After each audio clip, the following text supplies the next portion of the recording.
Speaking to the devolved administrations to make sure we get this right across the UK. Thank you. Speaking to all of our colleagues in the devolved administrations, and happy to discuss with him the wider lessons on interfaith work to be drawn from his own experience. Luke Charters. Speaker, the horrific terrorist attack at Heaton Park follows a decade where anti-Semitism has increased nearly every year, and the CST has confirmed that anti-Semitism is increasing on university campuses. In York, we have two fantastic universities where anti-Semitism has no place. Will my right honourable friend commit to working with the Secretary of State for Education to ensure that the universities across the country have all they need to root out anti-Semitism for good? Yes, absolutely. Jim Dixon. Thank you, Madam Deputy Speaker. On an inspiring visit this weekend to Bromley Reform Synagogue, which serves my constituents in Dartford alongside the honourable members for Beckenham and Penge and Bromley and Biggin Hill, I was moved by the strong views of the congregation rejecting hatred across all religions and communities in our country. Can the Home Secretary, following her excellent statement, agree with me that it's vital we send a message to the Jewish community and every other community in this country that they will be safe and that the government stands with them? Hear, hear. I agree with my honourable friend, and I hope that that message has been heard today. There is obviously much work for us to do, but this government will not shy away from doing it. Kevin Bonavia. Thank you, Madam Deputy Speaker, and can I thank the Home Secretary for a very powerful statement. I also send my condolences to those grieving for their loved ones in that horrific terrorist attack, an attack which has realised the fears of our Jewish community across this country.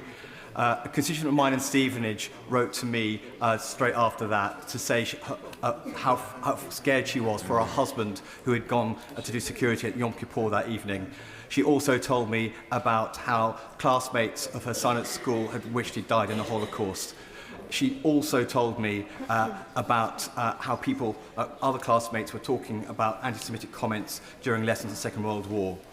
She also told me about not disclosing the fact that her daughter's party was for a bat mitzvah because she was scared about the response in that. These are the fears that our Jewish community are facing.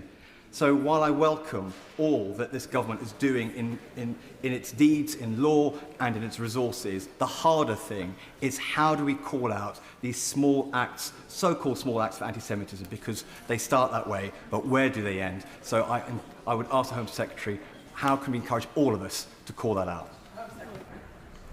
Well, no act of anti-Semitism, big or small, is acceptable, and we must all call it out and challenge it wherever we see it. This government will act. We are already taking measures. We will take more in order to strengthen the response to rising anti-Semitism in our country. And let me assure him, the testimony from his constituent is devastating for all of us. It is a source of national shame that our fellow citizens feel that they have to hide in this way, hide who they are in this way, and we must all commit ourselves to doing everything in our collective power to ensure that our Jewish community can live a full Jewish life here in Britain in the 21st century. Final question, Luke Meyer. Thank you, Madam Deputy Speaker. I welcome the Home Secretary's statement today. Does she agree with me that slogans such as "Glory to our martyrs," "Globalise the Intifada" and "Zionists off our streets" are unacceptable and likely to encourage unstable individuals to carry out horrific actions and attacks on the Jewish people, such as the one we saw so recently? Yeah, let me reassure him I am carrying out a review of the wider legislation around protests and thresholds for hate crime legislation to make sure that all of our legal framework is as robust as it needs to be, so that we can strike that careful balance between our freedom of protest, our freedom of speech, but also keeping all of our communities safe. Right, we'll let the front benches change over.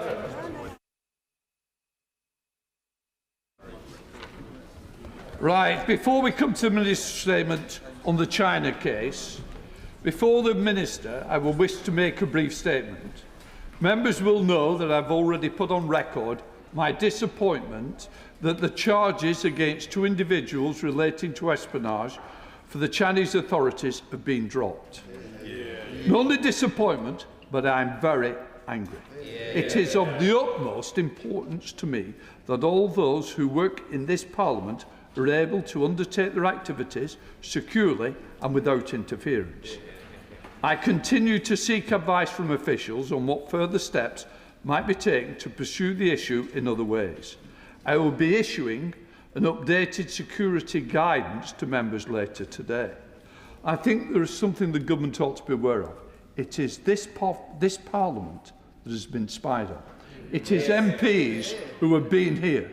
It is MPs' offices that have been infiltrated. And as it stands, what we have seen is the payment for spying on what I believe we should be protected. At this moment, I feel we haven't had the protection. I certainly don't blame the Minister.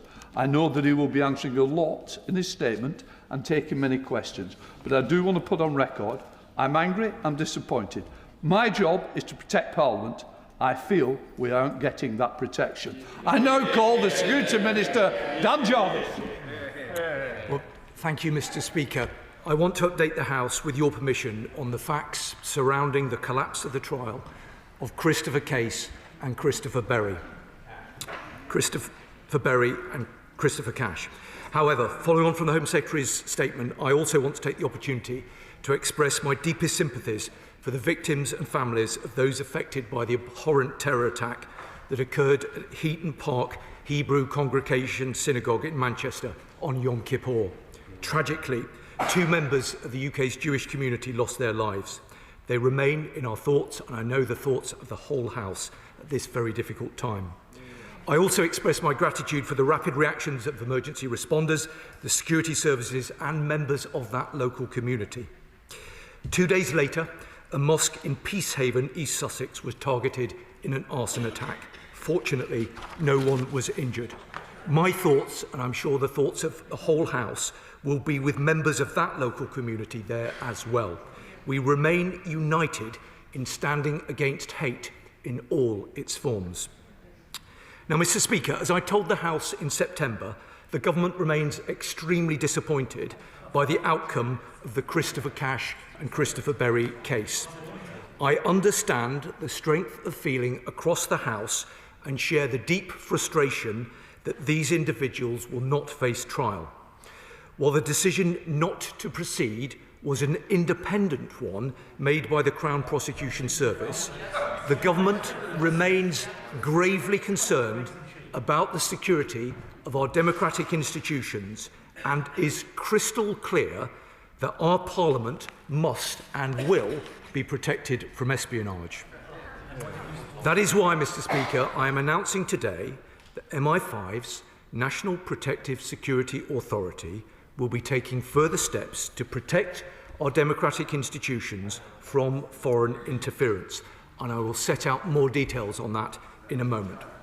Now, Mr. Speaker, since I addressed the House on the 15th of September, there has been correspondence between honourable members, the government and the Crown Prosecution Service. There has also been widespread and at times wholly inaccurate reporting in the media. Mr. Speaker, I will address the details set out by the Crown Prosecution Service and the basis on which the government provided evidence to support the case. But first, let me underline a fundamental point, one that has too often been overlooked in recent days, including by the party opposite. The CPS brought these charges under the previous government under the legislation that was in place at the time, the Official Secrets Act of 1911, an antiquated law that is clearly no longer fit for purpose in addressing the complex and sophisticated nature of the state threats that we face today. It has been clear for many years that this legislation has not kept pace with the modern state threats that we face today.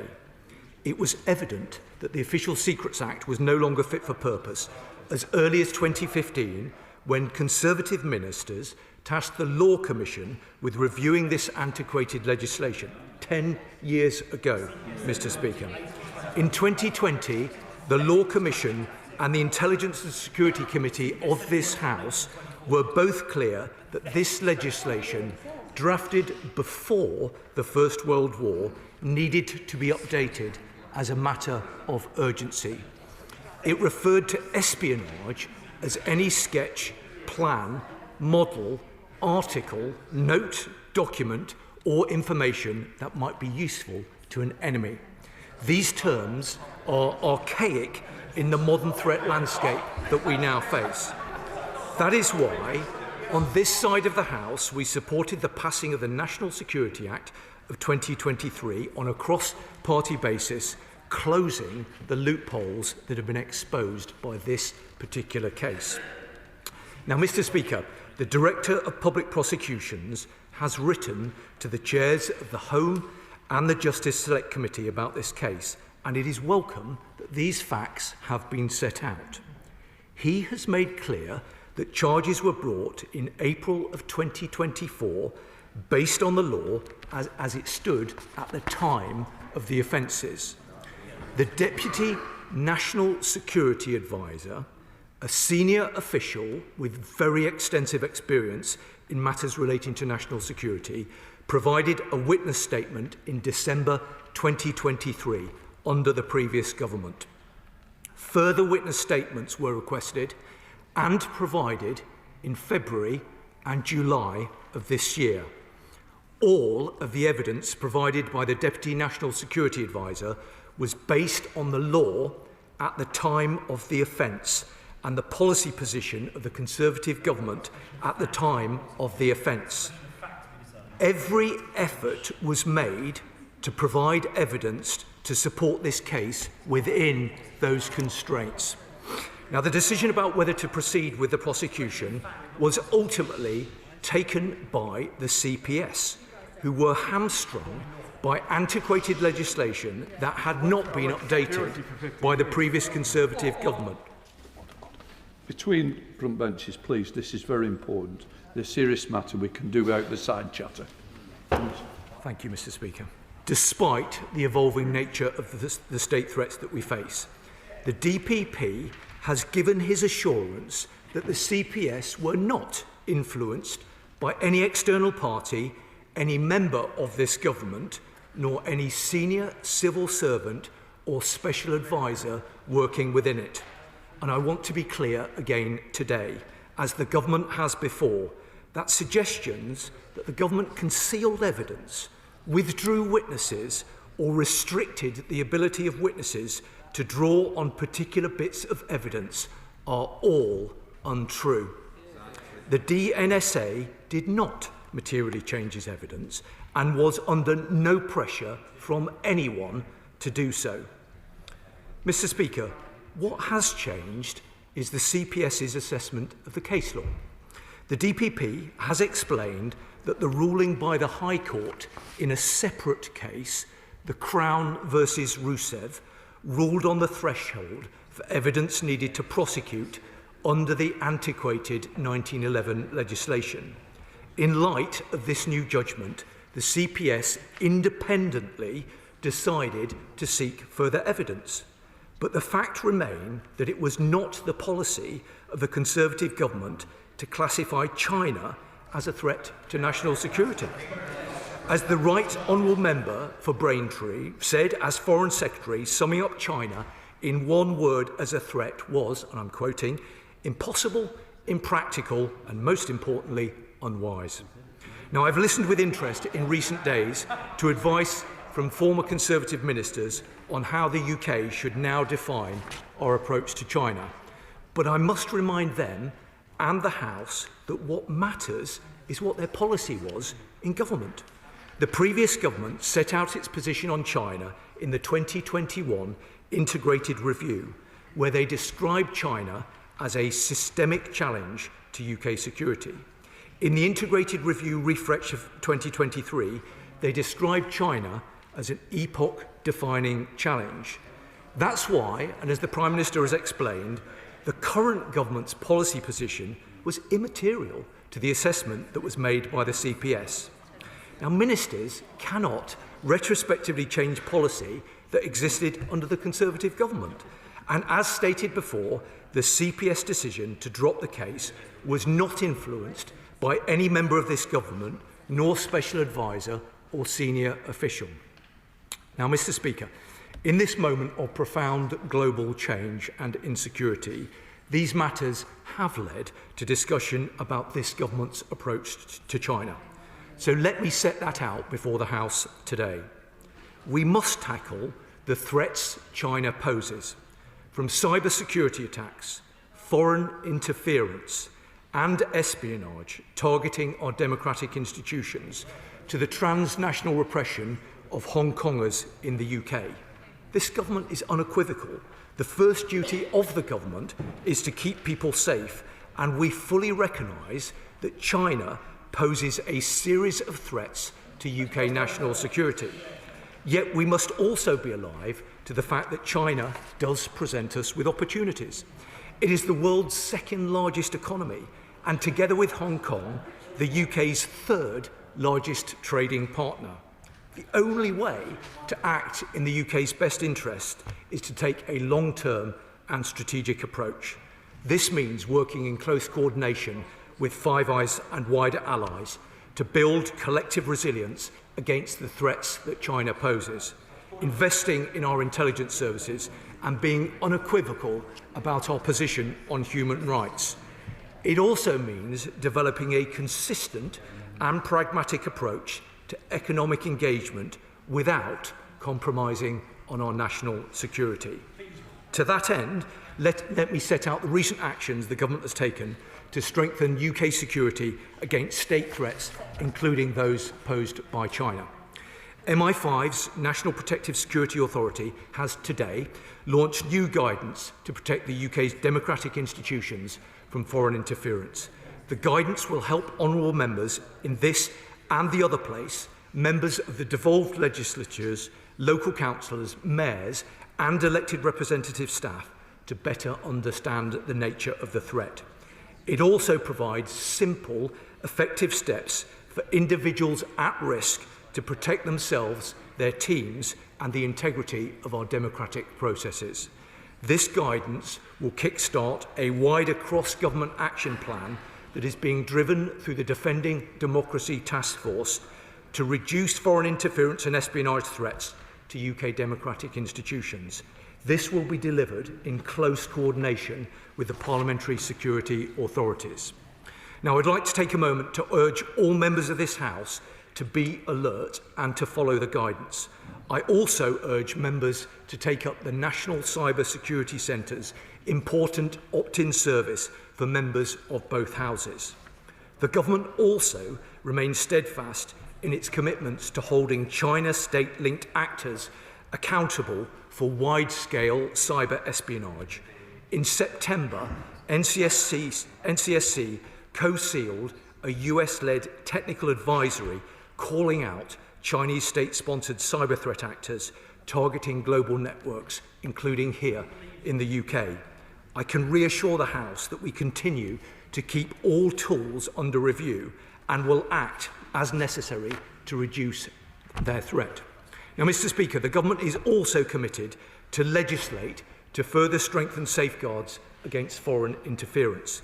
This specifically includes a new elections bill to strengthen safeguards against covert foreign political funding. It also involves taking forward the recommendations from the Independent Reviewer for State Threats legislation. Mr. Speaker, let me finish by reiterating this government's unwavering commitment to national security and to keeping our country safe. We will take all necessary action to deter those who seek to do us harm and ensure that the UK is best placed to tackle state threats. That includes threats emanating from China. I commend this statement to the House. The Leader of the Opposition, Kemi Badenoch. Mr. Speaker, can I associate myself with the Minister's remarks about Heaton Park Synagogue? And can I thank you, Mr. Speaker, for all the work that you've done on the security of members. No one has worked harder to protect the integrity of our Parliament. Mr. Speaker, the Security Minister, or Madam Deputy Speaker, I should say, the Security Minister is very well regarded. So I'm sorry to see him sent here again, making these arguments which will not wash. This is about the ineptitude of the government, and I cannot accept much of what he says. He's brought some updates to the House, which we acknowledge, but in essence, China spied on this Parliament and they're issuing us with leaflets. This is not good enough. Mr. Speaker, there are members here today who have been spied on by China, who are sanctioned by China. Even the Deputy Speaker has been sanctioned. All MPs speaking today should be acting in the national interest, nothing else. Let's remind ourselves of what's happened. 2 men have been accused of spying on MPs in this very building. The CPS had what it felt was a clear and compelling case to prosecute. But the trial has collapsed because for months and months, the government has been refusing to give the CPS vital information. This wasn't a mistake. This wasn't a misunderstanding. This looks like a deliberate decision to collapse the case and curry favor with the regime in China. And instead of admitting this, the Security Minister has come here blaming the Official Secrets Act. But we know that the Act was enough to prosecute this case. Its deficiencies had nothing to do with the government's failures. And, Madam Deputy Speaker, may I remind the House how serious this is? If the government does not prosecute those who spy on us, it sends a message to the public that the government does not care about their safety. It sends a message to our allies who share intelligence with us that Britain cannot be trusted. And it sends a message to those who spy on us that they can get away with it. Let's look at the facts. First, the government blamed the CPS. The minister came to the House on the 15th of September. He claimed that he had only become aware of this decision that day and that the CPS decision had been an entirely independent one. He repeats that assertion today. He said, "I am not able to talk about why the CPS has decided to make this decision." He said it was not for him to speculate on the reasons. He told the member for Rutland to seek a meeting if she wanted to find out the reasons. But we now know, despite all he has just said, that the trial collapsed because the government refused to give the CPS what it needed, and the minister knew full well why it had collapsed. Because the Director of Public Prosecution has said he spent months trying to get the government to provide the evidence it needed. Second, they tried blaming the previous government. Just like the Prime Minister, the Minister claims the CPS couldn't prosecute because the last government didn't describe China as a threat. I cannot believe that he would actually say that. He knows what we said. He knows. Let me remind him, Madam Deputy Speaker. For starters, the 2021 Integrated Review described China as, listen carefully, the biggest state-based threat to the UK's economic security. The 2023 Integrated Review refresh said China posed, let's listen carefully, a threat several times. In 2024, the then Minister for Security said from that dispatch box that China poses a serious threat. But even if the last government had not said China was a threat, and it did, the government only needed to convince a jury that it was a threat. And he knows that. I am astonished that the minister has repeated this nonsense today. The minister and the Prime Minister's argument on this has been refuted by no less than a former DPP, 2 former cabinet secretaries, 1 a former national security advisor, refuted by 2 former heads of MI6, and a professor of public law at the University of Cambridge who said today that minister statements so far are misleading about the legal position. They are all clear that these people could have been prosecuted under the old legislation. Is it the government's position that they are all wrong and they're right? Madam Deputy Speaker, the minister references Crown versus Rousseff. That case last year he refers to in his statement made it easier to prosecute, not harder.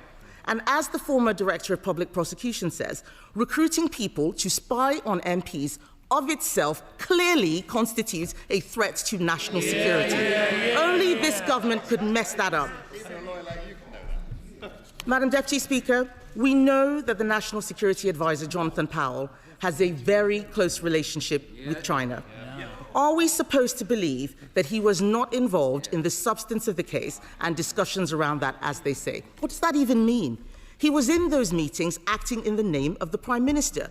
Do they really expect us to believe that he never mentioned to the Prime Minister any of this at any point? Madam Deputy Speaker, we know from the CPS that they spent months and months asking the government for evidence they needed. The government says it was not the NSA who took the decision not to give it to them. So who was it? Who made that decision? Can the Minister answer that today? Is it seriously the government's argument that no minister knew anything about this until the trial collapsed? If this is the case, it is astonishing. But my suspicion, Madam Deputy Speaker, is that it is not the case. My suspicion is that ministers did know. They have the Chinese super embassy in their in-tray. They have £1 billion compensation they're allegedly being asked to pay for nationalising British Steel. I suspect that they have decided that closer economic ties with China were more important than due process and our national security. And if this is the case, if that was the decision of this government, then they should just tell us that and have the backbone to admit it. They should explain it to the public, they should explain it to the CPS, they should explain it to our international allies and let them all be the judge. Madam Deputy Speaker, this is not going away. There is nowhere to hide. I wrote to the Prime Minister today and I'd like to know when I will get a response to my questions. And we have also written to the CPS to ask if this trial can be reopened if the government finally provides the evidence it's been holding back. We know that the evidence that the CPS needs exists. And if the government decides not to provide it, then we will know it is because this weak Prime Minister does not have the backbone to stand up to Beijing.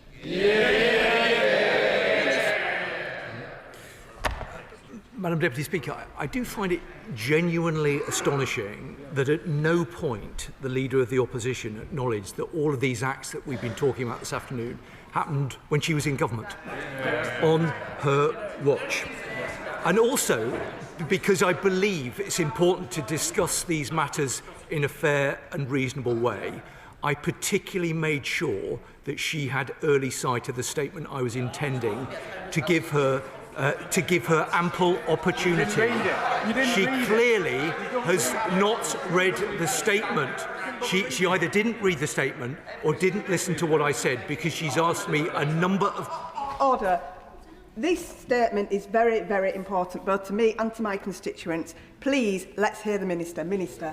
Thank you. I took every opportunity to give her, as long as I possibly could, so that she could look at the points that we were seeking to raise today. And she's asked me questions that I answered in my earlier responses. And I say that to her because it's important, I think, that we seek to discuss these things in a reasonable way. Matters relating... The right honourable gentleman sort of guffaws from a sedentary position. I think actually it is important that on matters relating to national security, we should seek to discuss these in a reasonable and consensual way, and that is the approach of this government. I'm genuinely really sorry that she's taken the opportunity to make a whole series of baseless smears this afternoon. But perhaps we shouldn't be too surprised, because the statement that we've heard from the Leader of the Opposition is sadly typical of what we've heard from some of her colleagues in recent days. Now, for days, the party opposite has been making baseless claims that this government deliberately collapsed an independent legal process through political interference. There's not a shred of evidence to back up any of those accusations that she's made. And I really don't think, Madam Deputy Speaker, this is a responsible way to discuss matters of national security. I remind the Leader of the Opposition that whatever members might say this afternoon, we are here today because of legislation that existed under the previous government and because of policy that existed under the previous government. Now, the Leader of the Opposition referenced the letter that she had written to the Prime Minister. Now, because we want to take the opportunity to respond to her in a timely fashion, I'm going to do that now and respond to the points that she made to the Prime Minister earlier on. But in case that she has forgotten, it was the Right Honourable Lady herself in September of last year and said, and I quote, "I have shied away from calling China a threat." And that was the Right Honourable Lady. And she articulated that the previous government's policy as Business Secretary saying in September of 2023, and these are her words, we should certainly not be describing China as a foe. The Right Honourable Lady's own words. Now, a number of questions have been raised from the opposition front bench, including in the Right Honourable Lady's letter that she published earlier today.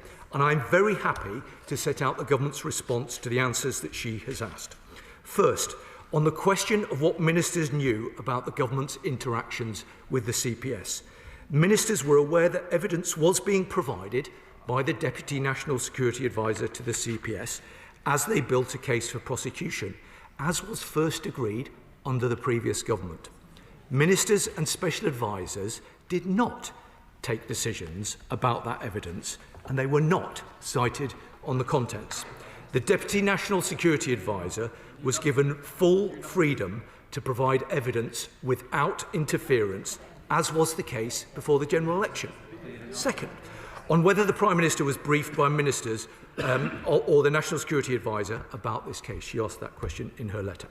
The Prime Minister has already confirmed he was briefed on this case by officials, not least because the case began under the previous Conservative government.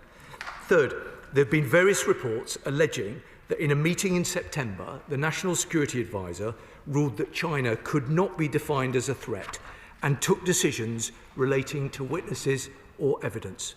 This is simply untrue. Of course, the NSA takes part in discussions about national security and diplomatic relations. That is literally his job. But any discussions were on the basis that the case would be going ahead and how to handle the implications. The National Security Advisor was not involved in any decisions about the substance of the evidence. And in answer to the fourth question that was raised by the Leader of the Opposition, that means he made no decisions about the content of any evidence. Well, honourable members have asked for a thorough explanation, and I'm giving that to them. They might pay the House the courtesy of listening to the responses. So that means that the National Security Advisor made no decisions about the content of any evidence relating to the case itself. This was a matter for the Deputy National Security Advisor, a hugely experienced, highly capable senior official who provided evidence under the previous administration. On questions about when and I other ministers were aware that the case would not be proceeding, ministers were informed after the DPP had made his decision and shortly before reporting restrictions were lifted. The House will note that I came to the House straight away to make a statement. Finally, on the question of whether it might still have been possible to argue successfully in court that China was a threat, regardless of the previous government's position not to do so, that was a judgment for the Crown Prosecution Service. However, the Deputy National Security Advisor provided evidence reflecting the threats posed by China as the CPS built their case. And on the comments, and she referenced them, made by two former Cabinet Secretaries, I note they have both remarked that the Official Secrets Act was not fit for purpose. Of course, if the Conservatives opposite had been swifter in replacing it, we wouldn't be here today. Now, Madam Deputy Speaker, safeguarding our national security is the most fundamental responsibility of this government. In 14 years of Conservative rule, they were slow both to update our national security laws and adapt to the national security realities that we face today. And if we were to follow the approach of the party opposite, to ignore China and to refuse to engage with China, that is what would undermine our national security. And we will always defend our national interest on this side of the House. Yeah. Chair of the Foreign Affairs Select Committee, Dame Emily Thornberry. Thank you very much, Madam Deputy Speaker. May I begin by expressing solidarity with the two previous Conservative chairs of the Foreign Affairs Committee who would seem to have suffered having two Chinese spies in their offices, and how very distressing and upsetting and threatening that must have been. The DPP's claim of needing further evidence from the government and their decision not to publish the China audit has, I think, become conflated and has resulted in a great deal of muddle and confusion and allegations that the government is soft-peddling on China. Before we disappear down that rabbit hole, may I perhaps take us back to basics, which is These men were charged, as I understand it, with an offence under Section 11C of the Official Secrets Act. And the offence is to pass on information which might be directly or indirectly useful to an enemy. Now, when the Crown Prosecution Service are building their case, presumably they had a witness, and presumably that witness was the Deputy National Security Advisor, who was there to answer the question, is China an enemy? And without that evidence, there is no point in charging them in 2024. And what has changed since 2024? We're told that what has changed is that an enemy is now... Just be quiet. This House will listen to the right honourable member with some respect. Dame Emily Thornberry. So it seems that there's now case law saying an enemy is a threat to national security. Frankly, that seems to me to be a lower test, not a higher test. But if in 2024 there was evidence that China was an enemy and the Crown Prosecution Service had made a decision to prosecute on that basis, then I cannot understand why there has been a change now. The only other answer is that the Crown Prosecution Service did not properly assess the evidence before making those charges. It does seem to me that moving away from all the heat and fury, those are the central points. Well, I'm grateful to her. She talked about muddle and confusion, and she's right. There's been a lot of particularly ill-informed commentary in previous days, and that's precisely why the government proactively has brought a statement to the House today in order to set out the facts of this particular trial. And I'm very happy to be able to do that, but let me do that again for her. The DPP has set out the reasons at the heart of his decision not to take this case to trial. He believed the evidential test was not met.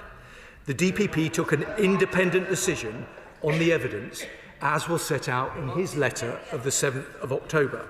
The DNSA did not materially change his evidence and was under no pressure from anyone to do so. And as her constituency neighbour, the Prime Minister, has explained very clearly, the current government's policy position was immaterial to this assessment. It is only the government's policy at the time that the alleged offences were committed that is relevant. Now, she will understand that the CPS decision to drop the case was not influenced by any member of this government, nor special advisor or senior official. I have been crystal clear about that today. And the Director of Public Prosecutions has given his assurance that the CPS were not influenced by any external party. And as the government has already stated before, the suggestion that the government concealed evidence or withdrew or lent on witnesses are all untrue. Liberal Democrat spokesperson Matt Wilkinson. Thank you, Madam Deputy Speaker, and thank you to the Minister for advance sight of his statement. Over the weekend, Sir John Sawes became the latest former intelligence chief to express disbelief at the collapse of this espionage case. And our intelligence allies are now also questioning whether the UK can be trusted to counter China's growing threat.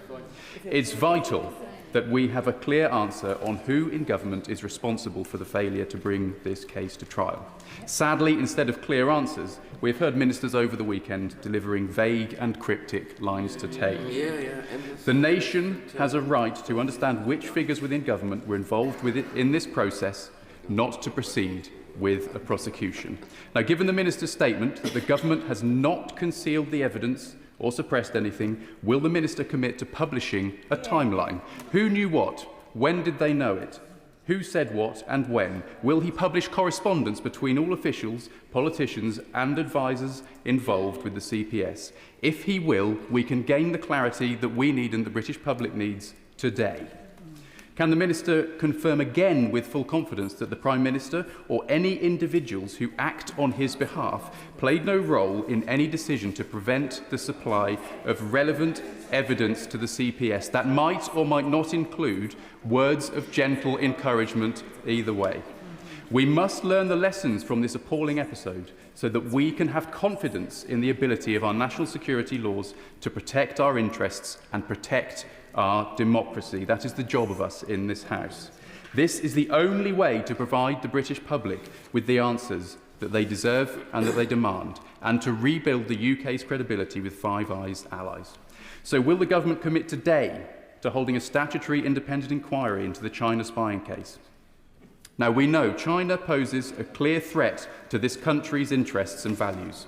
That view is shared by those of us on these benches, as well as our intelligence chiefs. Yet the government's approach to this case is only the latest example of its unwillingness to challenge Beijing's efforts, both to expand its espionage capabilities in the UK and to export transnational repression to our shores. It is time for this government to take the steps necessary to protect our interests and those of our citizens.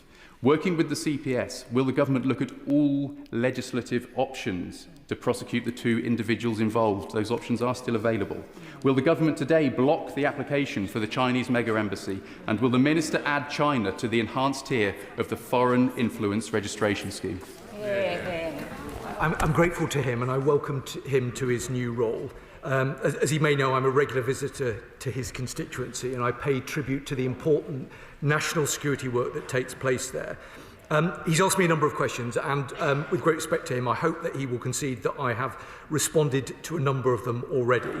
I did, though, just want to pick up the point he made about releasing information, because I think that is an entirely reasonable question that he has sought to bring forward today. What I can say to him about that is it is not for me to make decisions regarding evidence in the publication which may still be used in any further ongoing legal processes. So I hope he understands the reason why I'm not able to commit to do that at the moment. I absolutely take issue with the analysis with regard to the government's relationship with China, particularly with regard to transnational repression. I hope he will accept that the government takes that very seriously. We've done a lot of work through the Defending Democracy Task Force to ensure that we have the right resources in the right place to protect all of those who live here in the UK from the impact of transnational repression. But I'm very happy to discuss that with him further. He specifically raised the importance of our Five Eyes alliance. And I agree with him the importance of that. That's precisely why the UK has just very recently hosted the 5 countries ministerial gathering here in London, where we cemented the excellent relationship that we have with our Five Eyes partners. We share intelligence with them on, as he will know, a very regular basis. That is a relationship that is in good health and has in no way been undermined by recent events. Chair of the Justice Select Committee, Andy Slaughter. Very much, Madam Deputy Speaker. The government has made it clear that it regrets the fact that this case is not going ahead. While the Minister rightly says that the CPS acts independently when making charging decisions, will he go further than regret and say that as a matter of law and evidence that this prosecution should have gone ahead and the issue of innocence or guilt should have been determined by a judge and jury?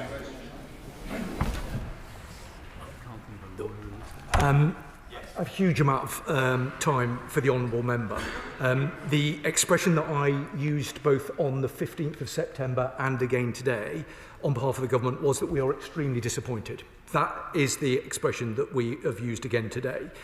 I hope that he will understand, not least given the select committee that he chairs, that it isn't appropriate for government ministers to be giving advice to the Director of Public Prosecutions or the CPS on matters of law. The CPS, the DPP, are rightly independent of government. And frankly, we go down quite a dangerous road if we get into a situation of politicians and ministers seeking to advise them and seeking to influence their decisions. That is not the approach that this government will take. First Select Committee, Dame Karen Bradley. Thank you very much, Madam Deputy Speaker. There is a real threat at the moment to public trust in the criminal justice system following the collapse of this trial. So can I ask the Minister if he will commit that both himself, other ministerial colleagues and other advisers will cooperate fully with any scrutiny work that is done by either my committee or the other committees represented in this House?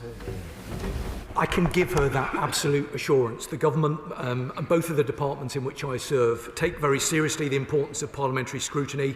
The Right Honourable Lady, I think, conducts herself as chair of that committee with great gravitas. And of course, I can give her an assurance on behalf of government that we will absolutely work closely with her and her colleagues to provide any information that they seek.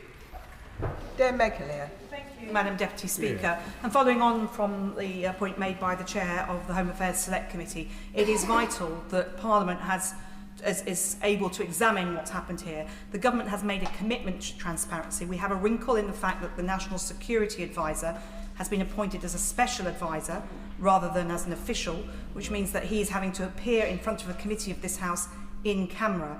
This is far from adequate. So will the Minister commit to engaging fully with the committee corridor to make sure that the relevant committees get access to information, as is normal, in a reading room, in camera or in a COBRA situation, in order to make sure that Parliament can satisfy itself of the comments that he has made so clearly at the dispatch box today? Well, I'm genuinely grateful to her for the suggestions that she makes. I hope that she knows and that the House knows, and I hope very much that right honourable members opposite on the front bench know that my approach will always be to make as much information as I possibly can available to colleagues, whether that's through the Privy Council process or through other means. I do welcome the fact that the National Security Advisor will be giving evidence to the JCNSS. That will be taking place shortly, but very happy to look more closely at the suggestion that she has made and to give her an assurance that we will want to work very carefully with this House and with the committees of this House to make sure that they are able to do their important job of holding this government to account. Duncan Smith. Madam Deputy Speaker, first of all, can I say that, as my right honourable friend, the opposition, said, the 2002 and 2003 integrated reviews were very clear. All the officials in there, the security services, called and said that China was a significant threat. That was sufficient to give to the CPS, not even by ministers, but by officials. The question is why not? But the question I really want to ask is this absurdity about the role or lack of role of the National Security Advisor. The government says that he wasn't involved in any matters of substance, but I simply say, isn't it the role of the National Security Advisor that they are involved in all matters of substance when it comes to national security? So I ask, what's the point of a National Security Advisor who does then not involve themselves in matters of national security, as in this case, but instead we are meant to believe that the Deputy National Security Advisor is allowed in this case to involve themselves in substantial matters of national security, but not apparently to discuss these substantial matters of national security with the National Security Advisor. This does seem to me to be an absolute matter of substantial absurdity. Well, the right honourable gentleman has been consistent over many, many years in expressing these concerns. I would gently point out to him that the situation which he describes as absurd is the same situation that we inherited from the previous government. And he's asked me about the National Security Advisor. Let me say something. He's a very experienced member of this House, so let me say something to him about the National Security Advisor. Over the past year, this government has rebuilt our international relationships, led on the global stage, and signed new agreements with multiple countries to safeguard our security and to grow our economy. National Security Advisor is doing an excellent job, and if he doesn't believe me, maybe he should speak to Steve Whitcroft. Toby Perkins. Thank you very much, Madam Deputy Speaker. I share the fury of the Speaker with the collapse of this trial, as I'm sure all members do. This former Conservative Party researcher escaping justice is a huge disappointment. I'm really pleased that my honourable friend has been able to be so unequivocal about the facts of this case. It's extraordinary that, having listened to that, the Leader of the Opposition should carry on almost as though his statement hadn't existed, because he had answered many of the questions that that she was posing, or that she was choosing to ignore. But can he tell us, in terms of the changes that have happened since, can he be sure that if this offence took place now under the current legislation, that we would be more able to pursue this criminal conviction? And if not, can he tell us what he's doing to make sure this doesn't happen again? Well, I'm grateful to him, not because it is actually a very useful question, and parliamentarians should be asking themselves the kind of question that the honourable member has just asked me. Yes, I can give him that assurance. And from this dispatch box on many occasions, I have made clear the importance that this government attaches, as I'm sure the previous government did, to the National Security Act. It was a groundbreaking piece of legislation, and I previously, as the Right Honourable Gentleman, my predecessor will acknowledge, on numerous occasions I've paid tribute to those who've been involved with it. His question is the right one. The NSA closed the loopholes that we are essentially debating today. So I can give him those assurances that our legislative framework is in a much better place than it was a couple of years ago. That said, because this government takes these matters incredibly seriously, we constantly look at the legislative framework to assure ourselves that it's appropriate. We work very closely with Jonathan Hall KC, who has made recommendations on behalf of a request from government about our legislative framework, and we've made a commitment that wherever there's a requirement for more legislation, we will bring it forward. Alicia Kearns. Thank you, Madam Deputy Speaker. The Integrated Review Refresh, which stated that the Chinese Communist Party posed a threat to our people and our security, was in fact published the very day these two men were arrested. But that in itself is a red herring, because the Bulgaria case proved that the jury is to decide whether or not a country is or could be in the future a threat, and it is not for the government alone to prove that. Now, the Minister told this House at our last UQ that the government demanded that the Chinese chargé d'affaires come in and be demarched. Did a Minister do that, or did an official do it? And my second question is, given that the House has been told how disappointed the government is by this outcome, what repercussions is the government choosing to put on the Chinese Communist Party, given they seem to be quite clear that the guilt and the evidence is there? Will they be cancelling JETCO? Will they be putting in place sanctions? Or will they be banning the embassy? And if they won't act, why not? Well, Madam Deputy Speaker, the Honourable Lady has, of course, a very close personal interest in this case, and it will be well understood by members right across the House why she's expressed concerns today and previously.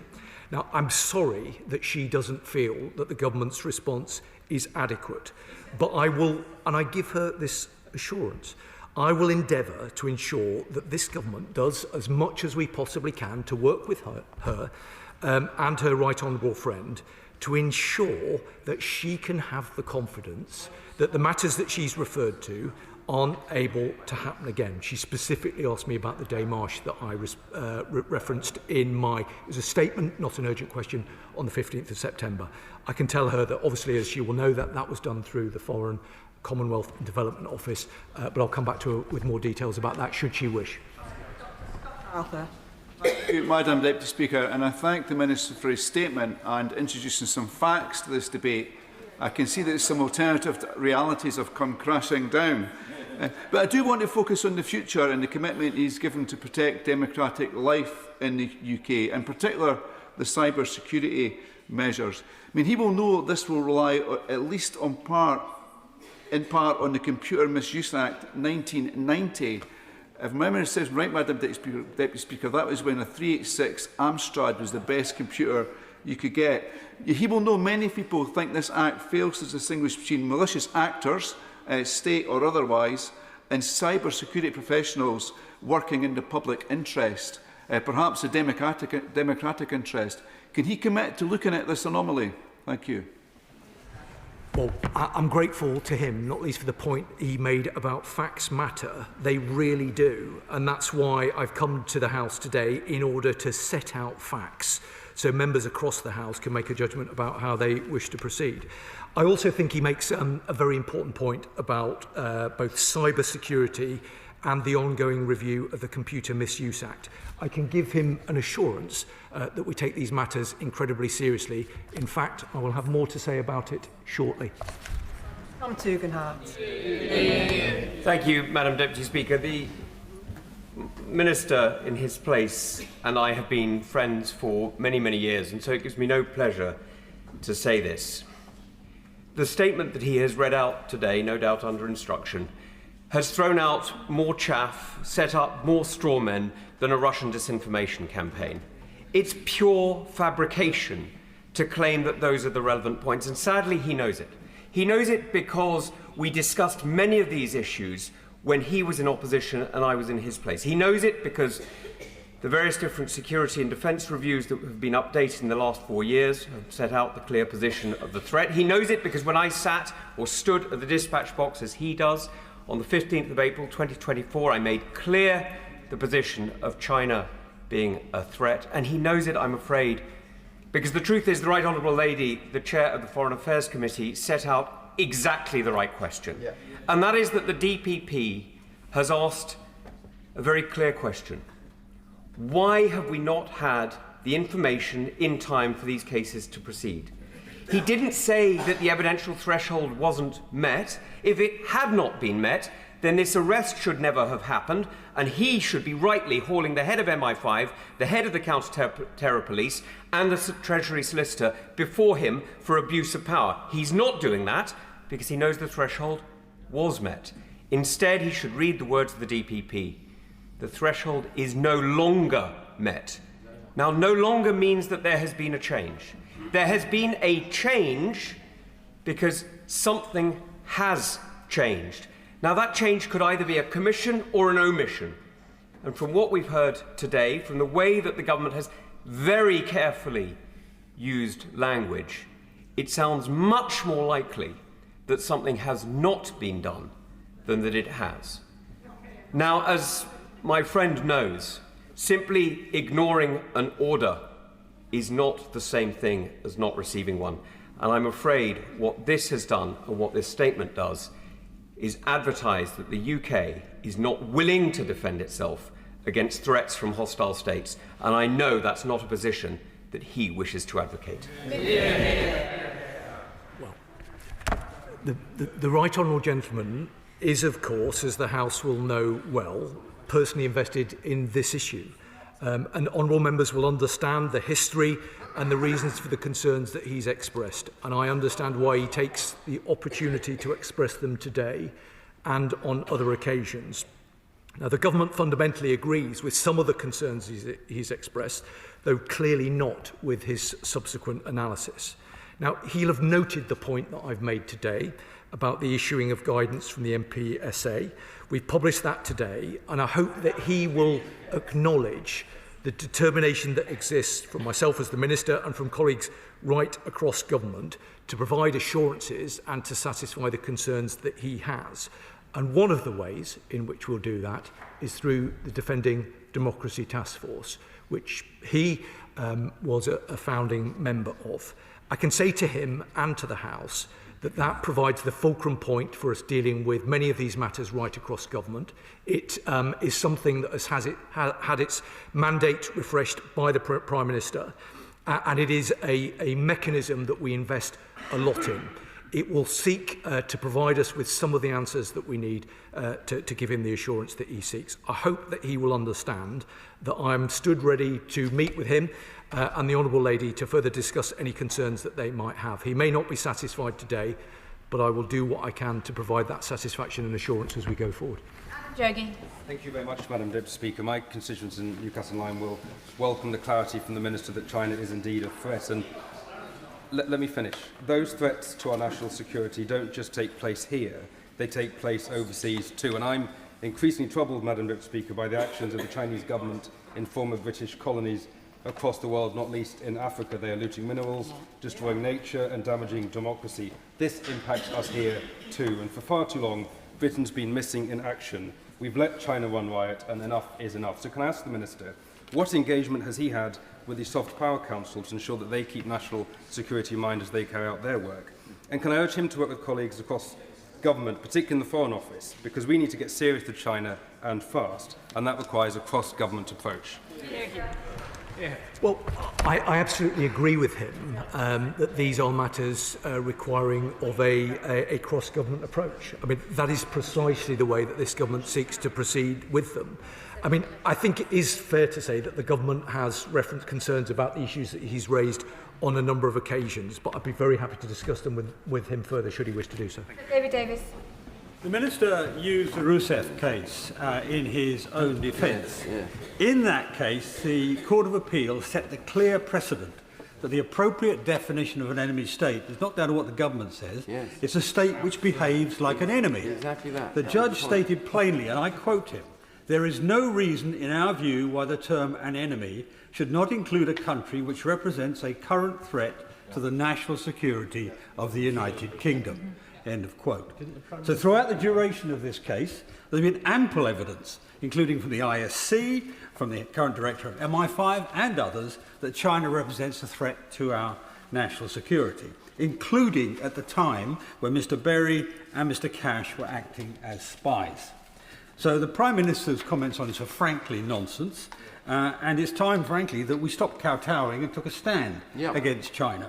Now, if the Minister means what he said in terms of future dealings, will he start by doing what a number of people have called for and refuse to approve the espionage centre masquerading as an embassy at the Royal Mint? Will he reject it and tell the Chinese effectively that enough is enough? Well, I always listen to what the Right Honourable Gentleman has to say, but that doesn't mean that I always agree with it. In fact, I don't agree with it today, and I'm not sure it's especially helpful to refer to the application made by China for an embassy in the way that he did. I can give him the assurance that I've given the House previously about the importance that we attach to national security in the context of that particular issue. I hope that he understands that the issue relating to the embassy is not a matter for me. There is a quasi-judicial process in place, and it is a matter for the Secretary of State for MHCLG. But the previous Home Secretary, the previous Foreign Secretary, have been crystal clear about the national security implications that underpin that decision. Dr. Gibbons-Finder. Deputy Speaker, look, all of us across this House have an interest in protecting and preserving our democracy. Clearly, we have threats to our democracy, both internally as well as externally. Now, the Minister covered a little bit around the elections bill, but can they set out in more detail what the safeguards, what the protection will be for our democratic institutions and indeed for this place?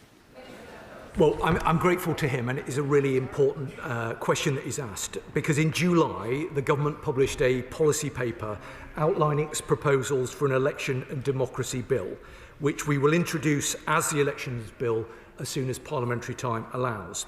Our intent is to modernise our democracy so that it is fit for the 21st century, including reinforcing safeguards against foreign influence in our elections. Now, in relation to political finance, and honourable members may want to listen very carefully to this, in relation to political finance, tough new rules will require parties to assess companies they are receiving donations from against a series of tests, proving their connections to the UK and to Ireland. This will end the status quo where a new company, registered today, owned by anyone, funded from anywhere, without even a single day of trade, can donate and have influence in UK politics. The introduction of Know Your Donor checks will increase scrutiny of donations, requiring recipients to conduct enhanced checks to decrease the risk of illegitimate donations entering our system, guarding against foreign interference. It will be very interesting to see whether honourable members opposite vote for it or not. Sir Jeremy Hunt. Thank you, Madam Deputy Speaker. The Minister said categorically and very carefully that the National Security Advisor took no decisions as to the contents of the evidence provided to the CPS. So would he clarify to the House, did the NSA have any influence at all, direct or indirect, whether about provision or omission of the contents of that evidence by his own deputy that led to the collapse of the trial? Minister. Yes, I can give him that assurance. Thank you, Madam Deputy Speaker. And I thank the Minister for his absolute clarity today. And he mentioned new measures. And I wonder if he could provide further detail on the measures he's announced today and how they'll protect parliamentarians, councillors and those in public life across the UK from foreign interference. Yes. Well, the proposals contained within the elections bill will go a long way to hopefully providing that kind of assurance. But I again reference the importance of the work being done by the Defending Democracy Task Force. This is a mechanism that we inherited from the previous government, but it brings together ministers, law enforcement and senior officials to look very carefully at these issues and make sure that we've got the right resources in the right place. I hope very much that this will be a shared endeavour across this House to ensure that wherever there are attempts to interfere with our democracy, wherever there are attempts to harass and intimidate elected representatives, that we can stand together as a House against those threats. Sir Julian Lewis.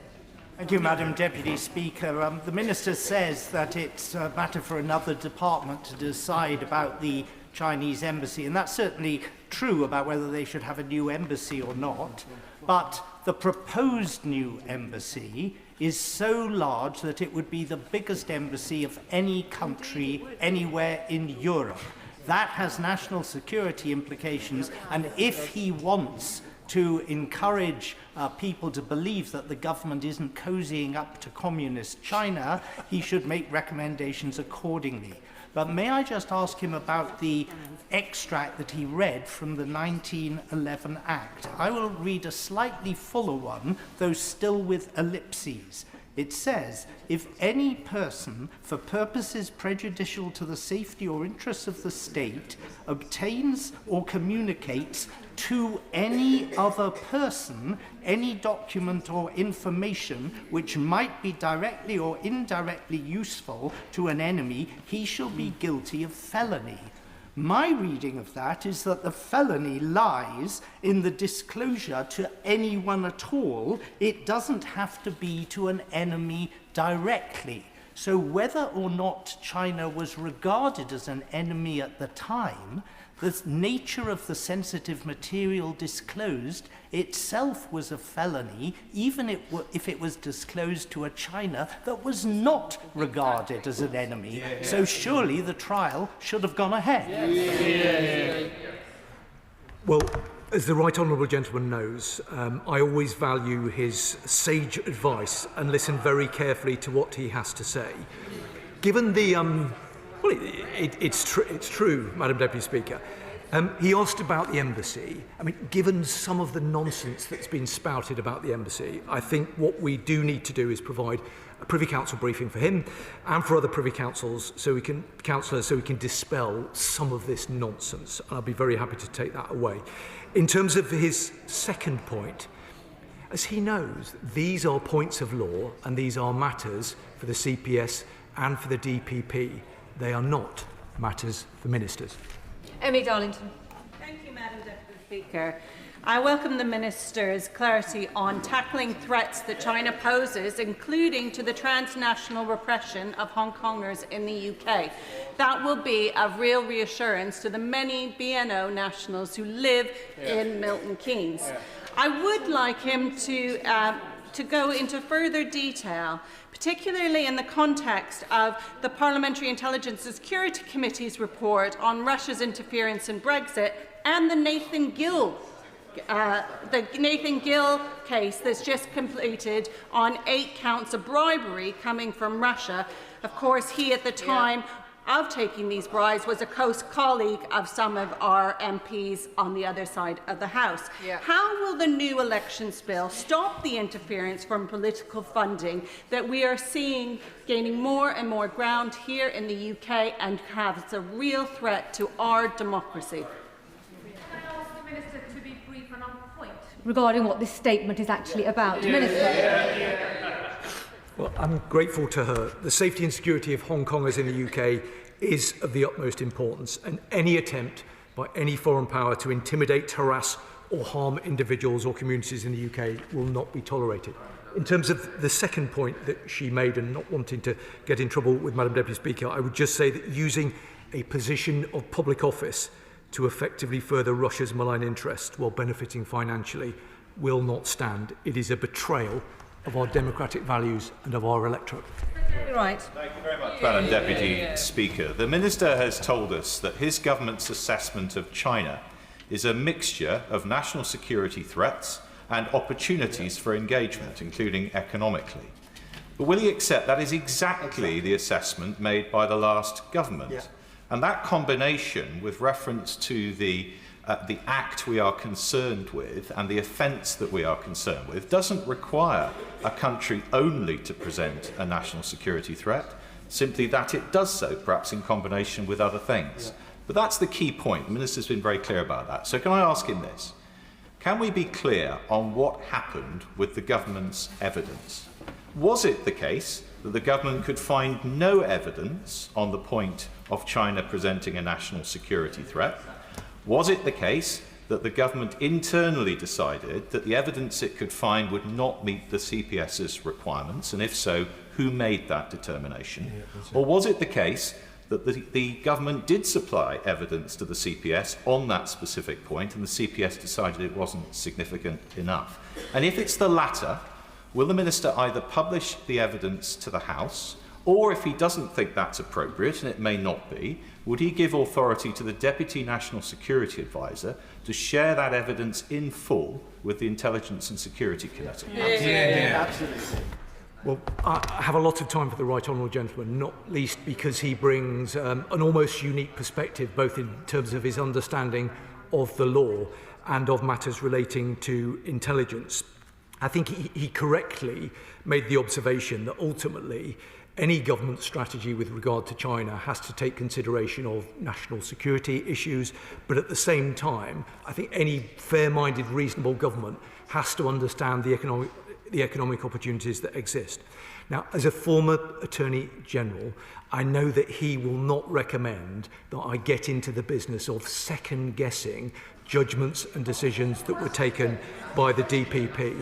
But in terms of his point about publishing the evidence, hopefully he will have heard the response that I gave a moment ago.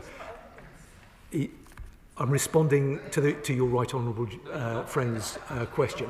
In terms of the point, the serious question that was actually raised from the backbenches about publishing the evidence, I hope that he will have heard the response I gave a moment ago. Chris Law.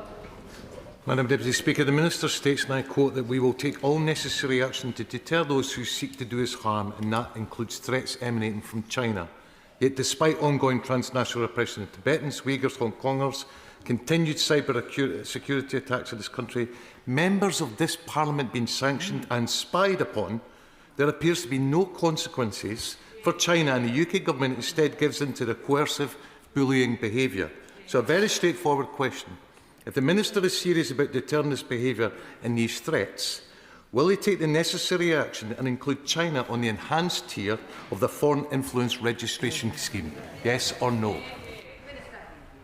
Well, any decision about the enhanced tier of furs will be brought forward to Parliament in the normal way. But what I can say to him is that any attempt by any foreign power to intimidate, harass or harm individuals or communities here in the UK will not be tolerated. Thank you. Sir Bennett.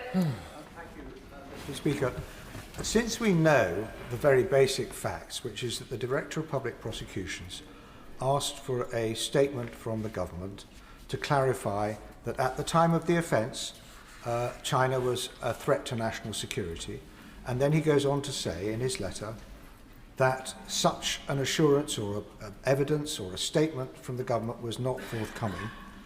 We know that the government withheld that vital element of the case. Well, he's shaking his head. But who decided that, in the words of the DPP, it should not be forthcoming? Somebody decided that. He seems to be saying it was the Deputy National Security Advisor, who is somehow accountable for making those decisions, but I question the point, accountable to whom, if not the National Security Advisor? Let me seek to clarify. The Deputy National Security Advisor, who is a very senior and very highly regarded official with very extensive experience, obviously in matters related to national security, provided a witness statement in December of 2023. This was under the previous government. I made this point earlier on. Further witness statements were requested and provided. And I made this point earlier on, both in February and July of this year. All of the evidence provided by the Deputy National Security Advisor was based on the law at the time of the offence and the policy position of the government at the time.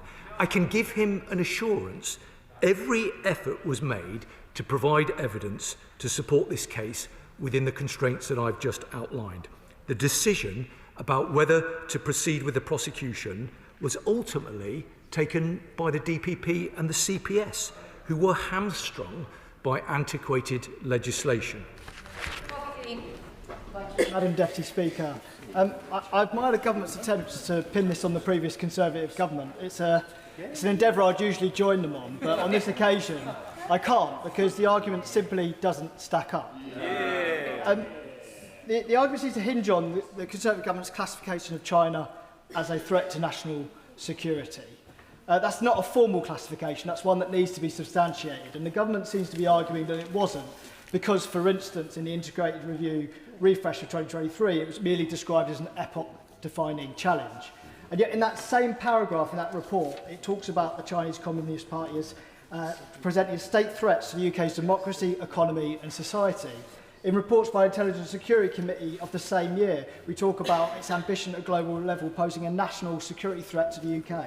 And we have heard other testimonies today from MI5 and others. And so my question to the government is, was this the sort of evidence that was provided to the CPS? If not, why not? And whose decision was it not to present this kind of evidence? There is, I'm afraid, a fundamental flaw in the honourable gentleman's question. These activities took place under the previous government and under the legislation that was in place at the time. It isn't about seeking to blame the previous government, but it is a statement of fact to say that these activities, about which there is concern right across the House, took place in the previous Parliament and under the previous legislative framework. That is just a statement of truth. I'm very grateful, Madam Deputy Speaker. I have to say to the right honourable gentleman, who I respect very much indeed, that his answer to the question put by my right honourable friend, the former Attorney General, suggests more questions than he gave answers. Is he seriously suggesting that the National Security Advisor, with all of his links to Group 48 and to Ground View, had no involvement whatsoever in the advice that went to the Crown Prosecution Service? And would the Minister, whilst he's about it, clarify the apparent conflation of this country's economic ties with China, which he appeared to give in mitigation for the mess that the government appears to have got itself in? Well, I respect him as well, and I hope that he will understand that any government will seek to balance issues relating to national security as well as issues relating to economic prosperity. I think that is not an unreasonable way in which to proceed. I do just want to pick him up about one point, though. The National Security Advisor does not have any links to Group 48. Lisa Roberts. He did. Diolch yn fawr iawn. Diolch yn fawr. Foreign interference in our democracy is, of course, deeply concerning. And transparency from government, and indeed all legislators, is essential. This includes in relation to past elected representatives, such as Reform UK's former leader in Wales, who has pleaded guilty to accepting bribes from Russia. So to uphold public accountability, will the Minister commit to work with the Attorney General to publish the names of all individuals interviewed by counter-terrorism police in relation to the Nathan Gill bribery case? The people of Wales are rightly concerned. Well, I'm grateful to the Right Honourable Lady. She's right. Transparency is important, and if she'll forgive me, I'll look carefully at the point that she's made and take it away. I hope this also means, though, that she will be seeking to support our elections bill. Thank you, Madam Deputy Speaker. I'm going to keep this quite basic, because I think this is where a lot of the public will come from. The government should always want to do everything it can and more to keep the British public safe and our institutions safe. So I don't understand why the government therefore won't do everything it possibly can to at least try to bring this to trial, to at least try to give a jury an opportunity to take their matters into their hands to consider this case. I don't understand why the government are willing to accept advice and not actually put this to trial when they have the opportunity to do so. Will the Minister please commit to publish all minutes from any meetings where matters discussed with the CPS or what the CPS had requested were asked for? Well, I'll keep this basic as well.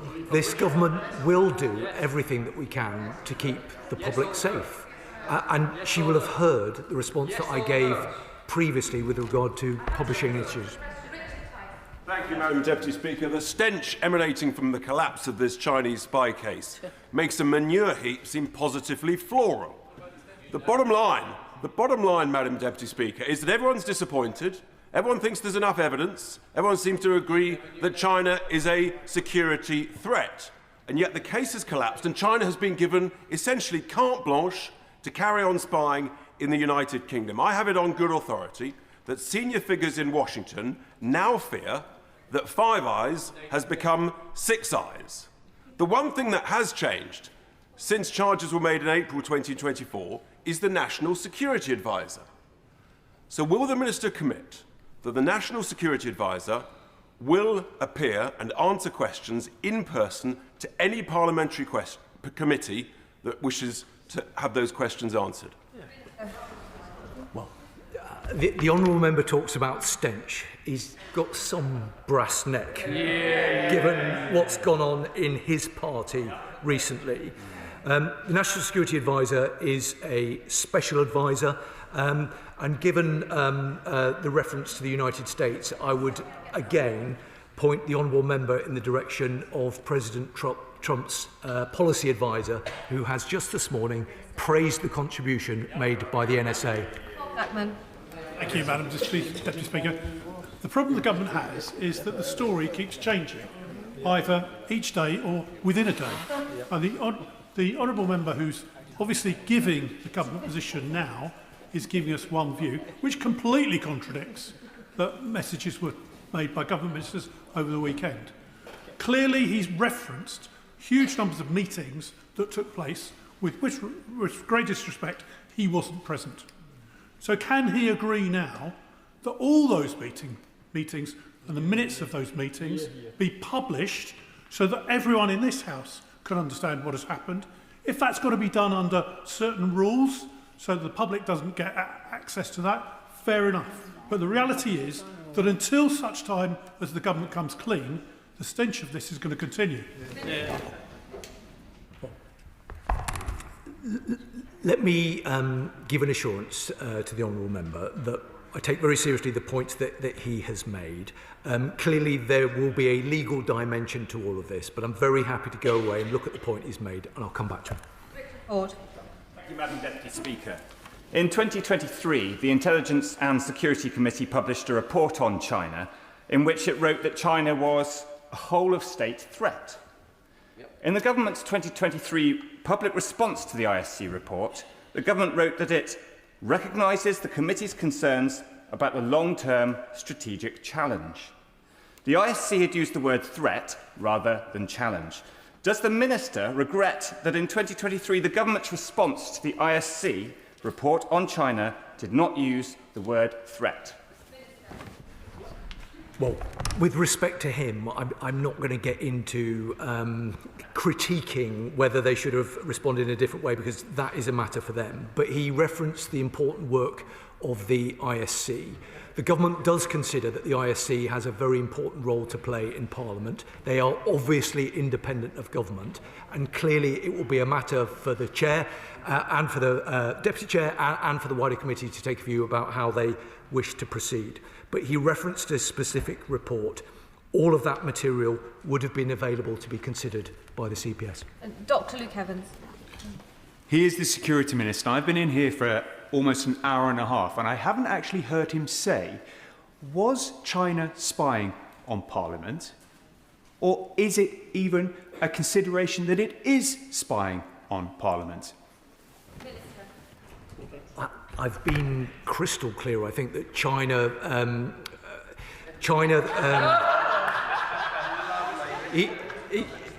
if honourable members will allow me, China poses a series of threats to the United Kingdom. I was very clear about what they were. I specifically referenced a number of particular issues. Couldn't have been clearer about that. It seems to me, Madam Deputy Speaker. Sorry, that's the other Jim. Thank you, Madam Deputy Speaker. Can I thank the Minister for coming forward? But as the Minister is aware, this topical issue is heavy in the hearts of many constituencies throughout this United Kingdom of Great Britain and Northern Ireland as we consider national security has been a threat due to semantics with language, and the general public are asking for openness and transparency. I've been contacted on a number of occasions by concerned constituents of Chinese descent who believe that they are being shadowed by the Chinese Secret Service, and that the decision not to prosecute means that they are feeling even more insecure, even more fearful, and this must be addressed. Will the Minister tell us exactly when the decision was made to classify China as non-threatening, and how will I tell that to my constituents who live in fear right now from this so-called non-threat? Minister. Well, I'm grateful to him, as I always am. I think he's making reference to activity that took place under the previous government. But let me agree with his basic point that the public do want to know what's happened, and that's why the government have brought forward a statement today to provide that transparency. But what I also think the public don't want is ministers or politicians interfering in the legal process and either seeking to influence or persuade or cajole senior figures within the CPS, including the DPP. I don't think that that is the right way to proceed. And if members opposite and right around the House step back for a moment, I think hopefully we can reach a consensus that it isn't right that ministers should be second-guessing legal rulings taken by the Crown Prosecution Service. Nick Timothy. Thank you, Madam Deputy Speaker. The Minister has comprehensively taken on several strawman arguments, answered questions that haven't been asked, and stuck to his carefully constructed sentences. One such example was ministers and special advisers did not take decisions about that evidence, and they were not cited on the contents. But was any minister, or the National Security Advisor, or any other special advisor, or senior official other than the Deputy National Security Advisor, such as the Cabinet Secretary, cited on the decision regarding the evidence sent to the CPS? Minister. Fundamentally, the decision was a decision for the DPP and the CPS, and I couldn't have been clear about the fact that this government has not sought to interfere with that process. Yeah. Madam Deputy Speaker, I listened carefully to the Minister's statement, but questions do remain.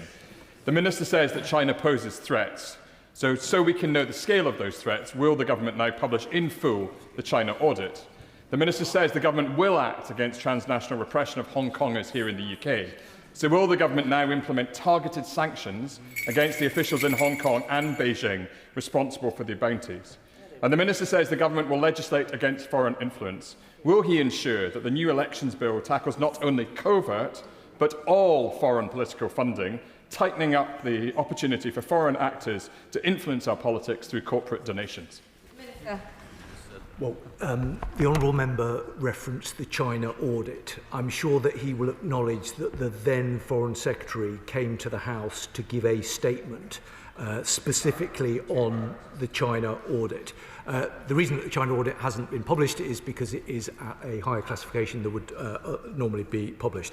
I hope that his second point was at least a tacit welcoming of the government's elections bill. There will be a number of measures in there which I hope that he and his colleagues will be able to support. I think it is important that we seek to work together to transform the political landscape to make it much, much harder for those who seek to interfere in our democracy to do so.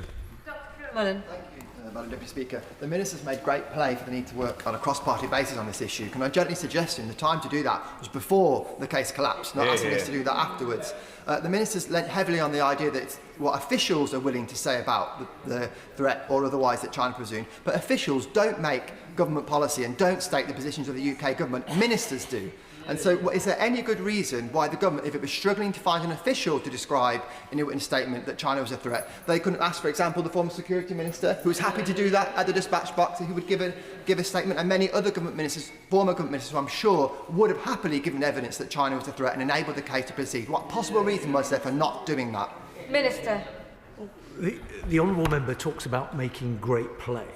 That's because I genuinely believe that important matters relating to national security should be conducted in a certain way, and where possible we seek to work across the political divide in order to establish a consensus. I thought there was a slight irony in the point that he went on to make.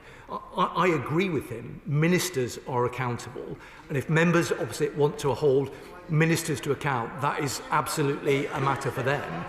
What I think is most unfortunate, and I'm not saying that he was responsible for doing it, but others have, where members will seek to blame or infer criticism on officials. I don't think that is the right way to proceed. Jim Allister. It seems to me that the Right Honourable Lady, the Chair of the Foreign Affairs Committee, put her finger on the nub of this matter. What we know is that in April 2024, the CPS decided that the evidential test was met. And the evidential test was that there was a reasonable prospect of conviction of the offence of passing information useful to an enemy. Then we know that in September 25, the PPS maintained that the evidential test is not met. So what changed?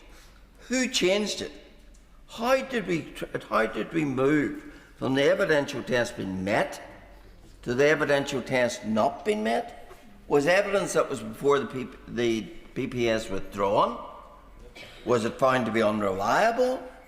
Or did the government fail to substantiate the evidence which enabled the evidential test to be met back in April 2024?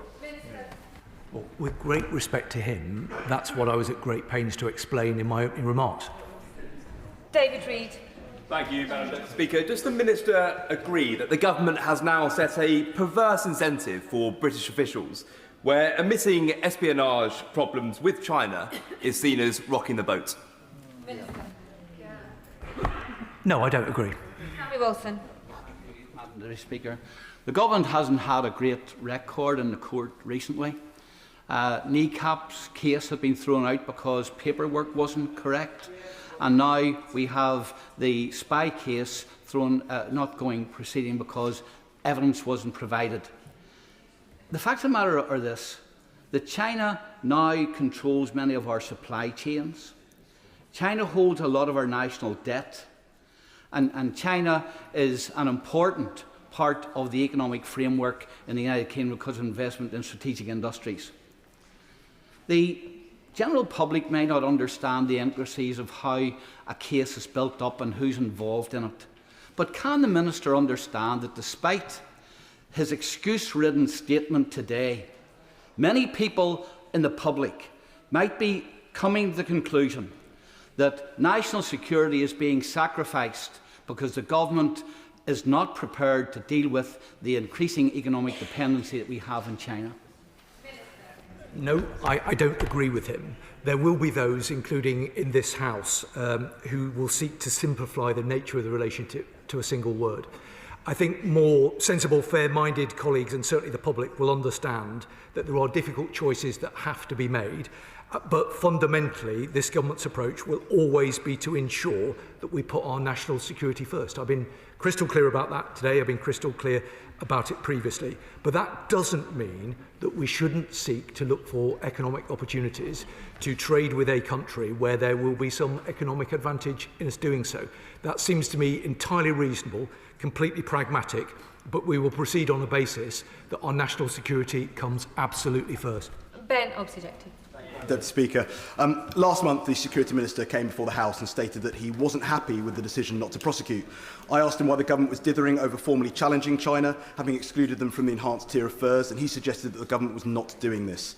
Subsequent revelations have suggested that the government has acquiesced to Chinese threats to withhold investment and to waive the outstanding monies owed to Xingye. Would the Minister like to correct the record, explain why China isn't in the enhanced tier, given we are discussing spying for China? And could he clarify what role the National Security Advisor Jonathan Powell has played in deciding that they should not be classified in the enhanced tier alongside Russia and Iran? Minister. Well, extremely disappointed was the way that I described it both on the 15th of September and again today. I would gently say to the Honourable Member that he shouldn't believe everything that he reads in the papers, but he did ask me about furs. I hope he heard the response I gave some moments ago, where I said that we look very carefully at any decisions about placing a particular country on the enhanced tier of furs. Furs is an important part of the National Security Act. There were those, including on his side of the House, who said that we weren't going to roll it out. We rolled it out on the 1st of July. I said we were going to roll it out on the 1st of July, and we did. We looked very carefully at how we can most effectively use that tool, and we'll continue to look closely at that, but any decisions about the enhanced tier will be brought forward in the normal way.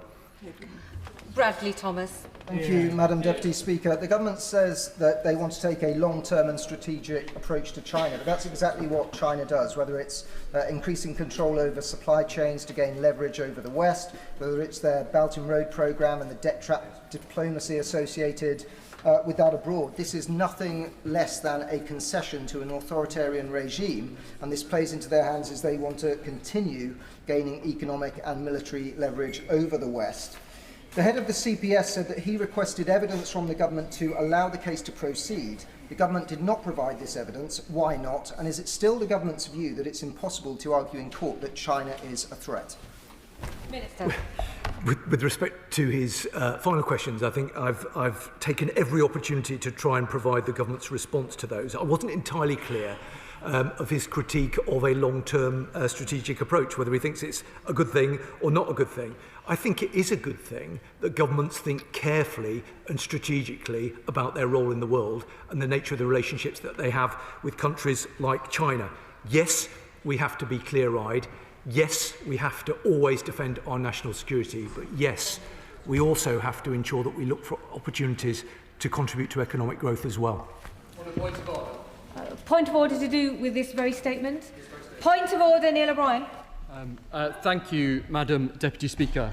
Like you, I am one of the parliamentarians currently sanctioned by China. And like many members of this House, I am left wondering whether it was not just our officers that were spied on, but our families, our homes and our children. And in the absence of a trial, I have no way of finding out what happened. Now, the Minister's been asked multiple times during this session whether he will publish the minutes of the meetings in which this case was discussed. We know from the DPP that over months and months they asked again and again for evidence which was not forthcoming. But without the minutes of those meetings, we were not able to find out what was asked for, why it was refused, or who made that decision. Madam Deputy Speaker, what means are available to this House for us to get hold of the minutes of those meetings, which the government does not want to publish? What parliamentary means can we have so that we can get hold of the minutes in which this was discussed, in which these decisions were made, so that we can find out the truth? Hear, hear. Hear, hear. I thank the honourable gentleman for some notice of that point of order. He's absolutely correct. He and I are one of 2 of 4 sitting MPs who are sanctioned by China.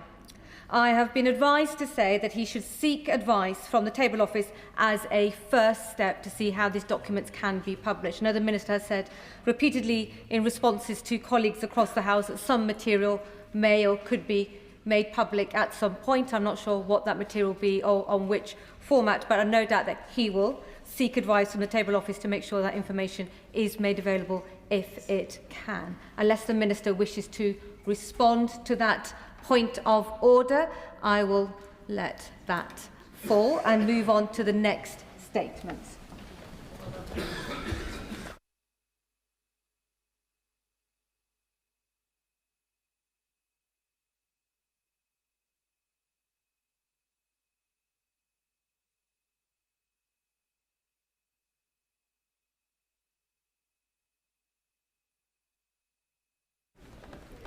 If colleagues are settled, we come to the second statement on digital ID. Secretary of State. Thank you. Madam Deputy Speaker, I have always believed in giving people power and control over their lives. Control over the public services they use, how they access childcare, benefits and housing support. Control over their data and who sees it. And control over the choices they make to rent or buy a home, apply for a job, open a bank account, and much more besides. In the age of the smartphone, we can take this control quite literally into our own hands. But too often, it feels like we're at the mercy of a system that doesn't work for us as well as it should. One with endless form filling and bureaucracy just to prove who you are, where you might need your passport to apply for a job, your national insurance number to pay tax, your driving licence to buy a pint or a glass of wine, if you're lucky enough to be asked. And most frustratingly of all, you might have to rummage around in a drawer looking for an old electricity bill just to open a bank account or join the library or enrol your children in school.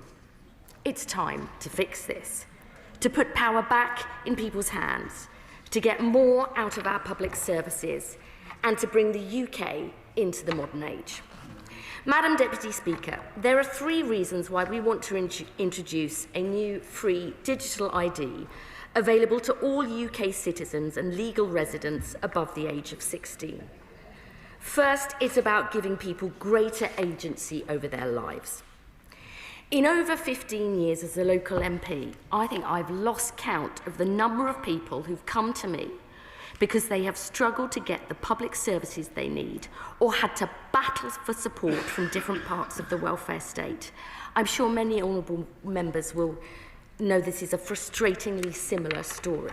They're passed from one person to another, asked to repeat their story and provide basic information time and time again, that they're made to fit into a system rather than the system working for them, which ultimately leaves them feeling like they're a number on a list, not a human being with a life. Bringing in a new digital ID is about far more than replacing numerous bits of paper just to prove who you are. It's about changing the way the state interacts with its citizens through what I like to see as a new digital key that unlocks better, more joined up and effective public services which actually talk to one another and fit around you. In building our new system, we will learn from the experiences of other countries, some of whom have had digital ID for over 20 years. Many show us just how transformative this can be.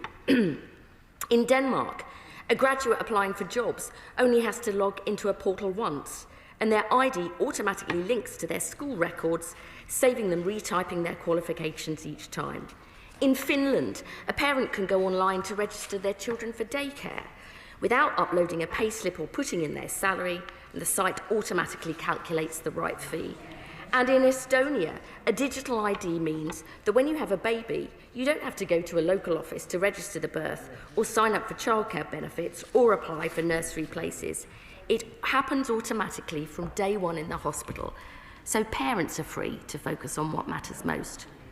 Digital ID has the potential to empower millions of people like this right here in the UK with quick, effective, seamless and secure integration between different government systems. We know that the Tell Us Once service makes the process of registering a death more straightforward, but we shouldn't have to wait till the end of someone's life to offer them joined up personalised support. So our new system will help modernise government services to fit around people's lives rather than forcing them to fit into the system. The second reason for introducing digital ID is to offer greater security and actually greater control over your own data. Other countries who've introduced digital ID find that digitally checked credentials are far more secure than physical documents. They are much less likely to be lost or stolen. They've reduced errors and mistakes, and they've helped crack down on fraudsters who can ruin people's lives. Privacy and security will be hardwired into the system from the start. There will be no pooling of people's private information into a single central data set. It will be a federated data system, and user control will be at the heart of our plans. With a digital ID, you could end up having more choice over what you show the world, not less. So if you're buying a drink at the bar, instead of showing a physical driving licence revealing your full name and address, you'll be able to prove that you're over 18 without even showing your exact birthday if you don't want to. We will ensure our digital ID operates to international best practice standards for data security and privacy. And we're working closely with the National Cyber Security Centre to ensure it keeps pace with the changing threats we face. The third and final reason for introducing digital ID is to deliver greater fairness by showing exactly who has the right to work here in the UK. Madam Deputy Speaker, digital ID is not a silver bullet to tackling illegal immigration, but it will be a deterrent to would-be migrants who are considering coming to the UK, alongside all the other action we're taking. And making ID checks both mandatory and digital for all employers will provide us with far more actionable intelligence so we can move swiftly to identify rogue employers who aren't following the rules. Under this government, illegal working arrests have gone up 50% in the last year. That is progress, but our digital ID will help us to do more. It will be mandatory for right-to-work checks by the end of this Parliament, helping tackle illegal working, cracking down on rogue employers, creating a level playing field for those employers who actually do the right thing, and giving people who do have the right to be here the cast iron guarantee that this is your country and you are welcome in the UK. In order for our new ID to be both effective and fair, it must be genuinely inclusive. That is non-negotiable for the government and for me personally. Currently, around 1 in 10 UK adults don't have a passport or a driver's licence to prove their identity, and around 1.5 million people don't have a smartphone, laptop or tablet, or are digitally excluded for another reason. We're already making progress with our Digital Inclusion Action Plan. We'll continue to work closely with all the relevant organisations to understand the barriers to inclusion, how they can be overcome, so we bring everyone into the system. I want to hear directly from honourable members across the House about these matters, and from those in the digital identity sector who've got so much experience to learn from. We'll consider physical alternatives to the virtual document and face-to-face support for those who need it, like the 5% of UK households who don't have home internet access. But ultimately, we want Britain to be a country where everybody has digital skills and access to be part of the modern world, including through our new digital ID to unlock more effective services and support. In conclusion, Madam Deputy Speaker, we will launch a full consultation on our plans by the end of this year, including with parliamentarians, the devolved administrations and members of the public. Legislation informed by this process will follow shortly afterwards. I know there are many questions honourable members will have, and I really look forward to taking them. But let me just say this. 92% of people over 16 already have a smartphone. Many of us already use digital credentials held in our phone wallets, from tickets to events and online banking to storing boarding passes. People should expect the same service from the government. Indeed, we should be criticised if we weren't modernising our services to make them more easier and more convenient for the public. Years from now, when we look back, I believe having your ID on your phone will feel like second nature, putting more power directly into people's hands, giving them more control over how they interact with government and a whole range of services. That is something worth striving for, and I commend this statement to the House. I call the Shadow Secretary of State, Julia Lopez. Thank you, Madam Deputy Speaker. Now, nearly 3 weeks ago, the Prime Minister unveiled a plan for mandatory digital identity that will fundamentally shift the balance of power between citizen and state. And he didn't announce it here in this House, but at a love-in of the progressive left, sponsored by Labour Together and haunted by the ghosts of Tony Blair. The justification was his own catastrophic failure on migration. He knows it won't stop the boats, and when Brits are forced to have ID as illegal migration continues unabated, it will simply confirm fears of a two-tier society, fueling the division and conspiracy theories that he so arrogantly claims that he is the antidote to. What a cynical mess. Can the Secretary of State set out how this scheme will identify illegal migrants working in the black economy when their gang masters are experts at avoiding any state interaction? She's rather slinked away from these key points, and in her wonderfully innocuous statement about making it easier to join libraries. We have in the official press release this glorious piece of doublethink.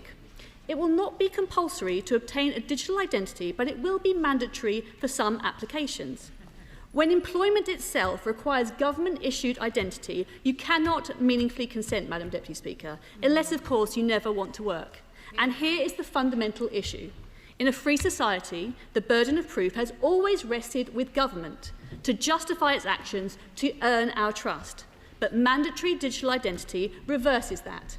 And while today the scheme focuses on work checks, Labour says it wants to extend this type of mandate into more areas of our lives, So can the Minister tell us which areas and where does it stop? Because I understand even 13-year-olds are now being considered.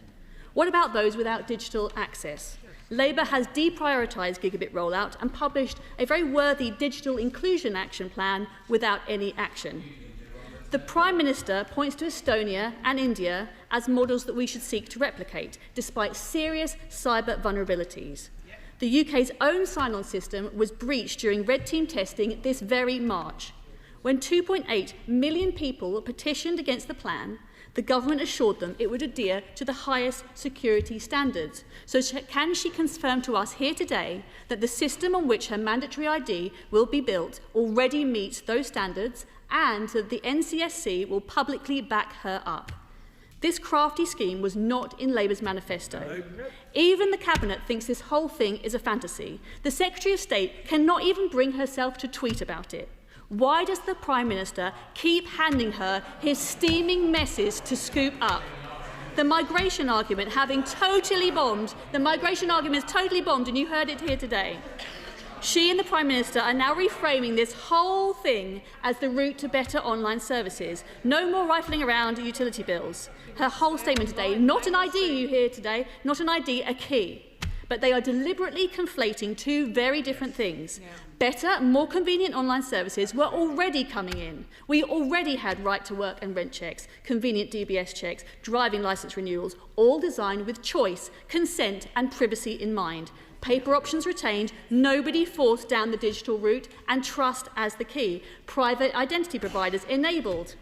This is not about Luddites versus modernisers. This is about the fact that Labour cannot resist its big, fat socialist dreams. Centralised databases, state mandations, big money, the exclusion of private sector expertise. Why create this honeypot for hackers? How much is this going to cost? And why should we trust Labour to be the verifier of someone's identity when during the Data Act's passage they would not even commit to recording someone's sex accurately? Let me be clear, Conservatives oppose mandatory digital identity. In principle, in practice. If we believed it was necessary, we'd have introduced it in government, but we chose not to because you can deliver better online services without resorting to a costly, controlling, complex and risky system. This is a cynical distraction from a desperate Prime Minister. He wants people to believe mandatory ID will fix his migration mess, but it will not. Channel crossings will continue until he introduces a real deterrent, but he hasn't got the guts to take on the lawfare industry that made him. We believe that government should empower citizens, not the other way round. That government should earn citizens' trust, not the other way round. Only those entitled to benefit should receive them. Those with no right to be here must leave. But these imperatives are not best delivered by controlling British people instead of those who don't play by the rules. The government that promised to tread lightly on our lives has got its boots out. Will the Secretary of State now kill this plan rather than be the sacrificial lamb for another of this Prime Minister's grubby mistakes? State. Well, Madam Deputy Speaker, that is definitely the first time I've been called a big fat socialist.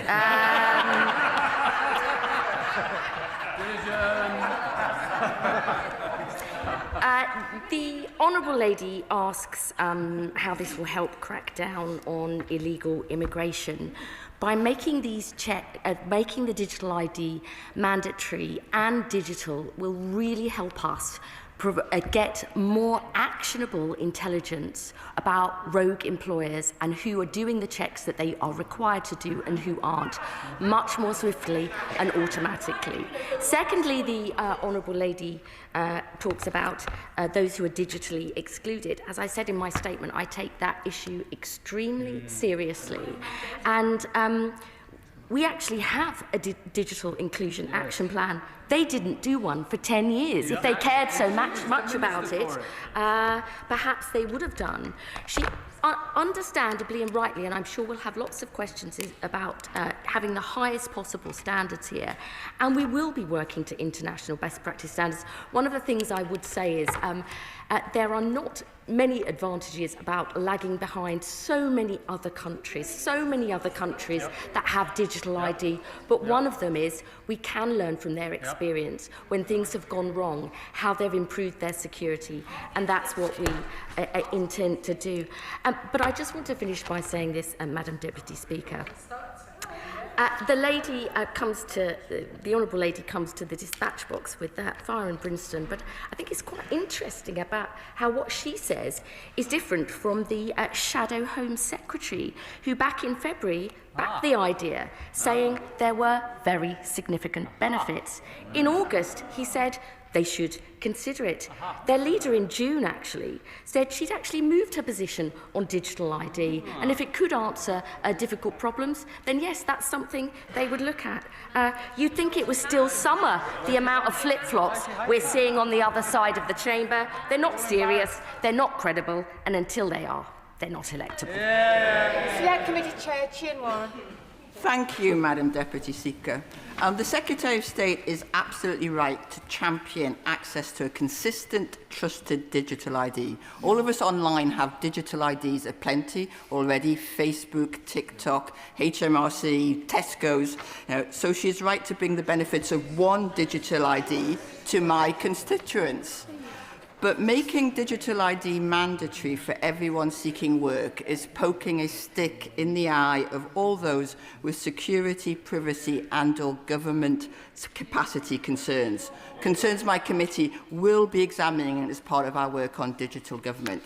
For now, though, could she firstly confirm that people will be in control of their digital ID data and who accesses it, and secondly, say whether it will be procured externally from the private sector or developed in-house by government digital services? Thank my honourable friend for her question. She's right to raise these very important issues about security, and people rightly concerned about the security of their data. That's why that will be at the heart of our consultation. But in answer to her specific questions, yes, people will control who sees and accesses their data, and we absolutely expect this to be designed and built within government, building on the one login. Liberal Democrat spokesperson Victoria Collins.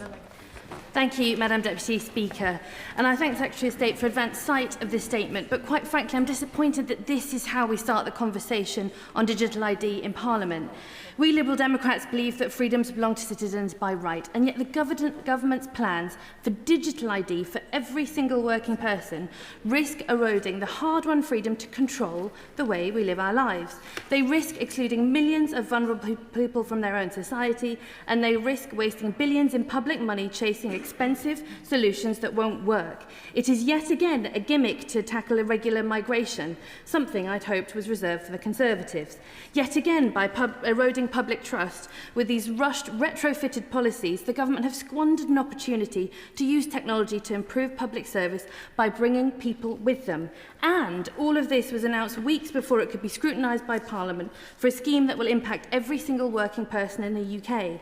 Any claims from this government that this is non-compulsory and give agency are poppycock in reality. As a requirement for the right to work, it is mandatory ID in all but name, and even the Secretary of State said it just now. Where is the choice in that? Last week, the Foreign Secretary proposed issuing digital IDs for teenagers. This is clear government mission creep, and it's dangerous. Liberals have always stood up against the concentrations of power, and for good reason. We've seen the government's abject failure to secure people's data before. Ask the victims of legal aid agency data breach or armed forces personnel who are victims of the MOD data breach, whether they have faith in the government to keep their most personal data secure.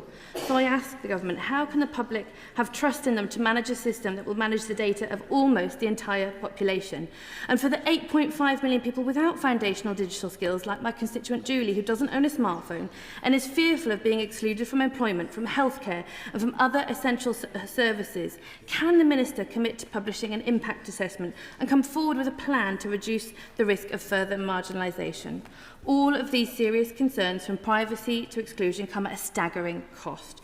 This scheme will cost the taxpayer billions, money that will be wasted on a system doing little to tackle the government's stated aims of immigration enforcement. Meanwhile, our public services are crumbling. So finally, Firstly, I ask the Minister, how much taxpayer money is the government prepared to waste on this scheme for which they have no mandate and no public support before they admit it does not work? Thank you. I'll try and keep this brief, Madam Deputy Speaker. As I said in my statement, he raises a number of different issues there. On digital exclusion, we have a digital inclusion action plan. We are going to be spending £9.5 million in local areas to help people who are currently excluded get online. We will be publishing a full consultation on this. I'm sure she will feed her views in. It's interesting that her leader said last month, if a UK system was about giving individuals power to access public services, I could be in favour. So I hope they actually drop this partisan approach, work with us to deliver. And I would say to her, and to many honourable members, many other countries have digital ID systems. The EU is rolling out a digital ID systems in all member states. I know this lot don't like it. So I think we need to keep a little bit of perspective.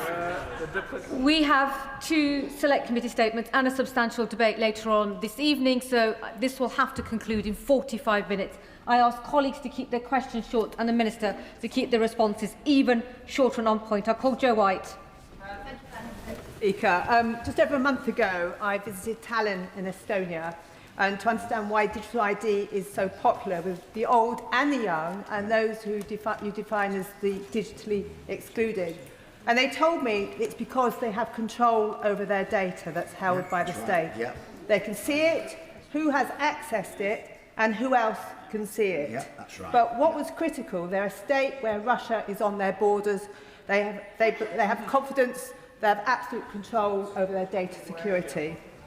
I believe that there are lessons that we can learn. In the UK, my constituents want to know who is in this country, who is in this country, who is legally entitled to use our public services, and who is entitled to work here. Does the Minister agree that we need to learn from countries like Estonia and Denmark on these matters? Yeah. Secretary of State. Yes, I do, and I think she's also right to say citizens of this country rightly want to know who has a right to be here, who has a right to work here, and I think that's a very important principle. Bradley Thomas.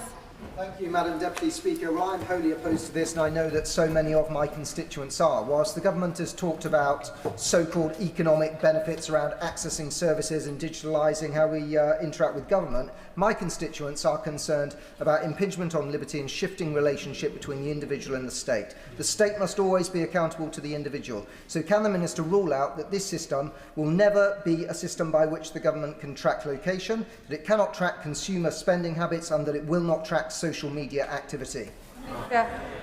Yes. Creasy. Thank you, Madam Deputy Speaker, and I appreciate the Secretary of State setting out the ambitions the government has. I do feel I have to pick her up on something, though, because she said this would be free. Ultimately, the taxpayer will have to pay for it. Now, the costings that we've seen circulating are about £1 to £2 billion to create it, and another £100 million each year to run it. We know the cost of a data breach, the OBR has suggested, could be 1.1% of GDP. In fact, our entire growth were it to happen to the economy.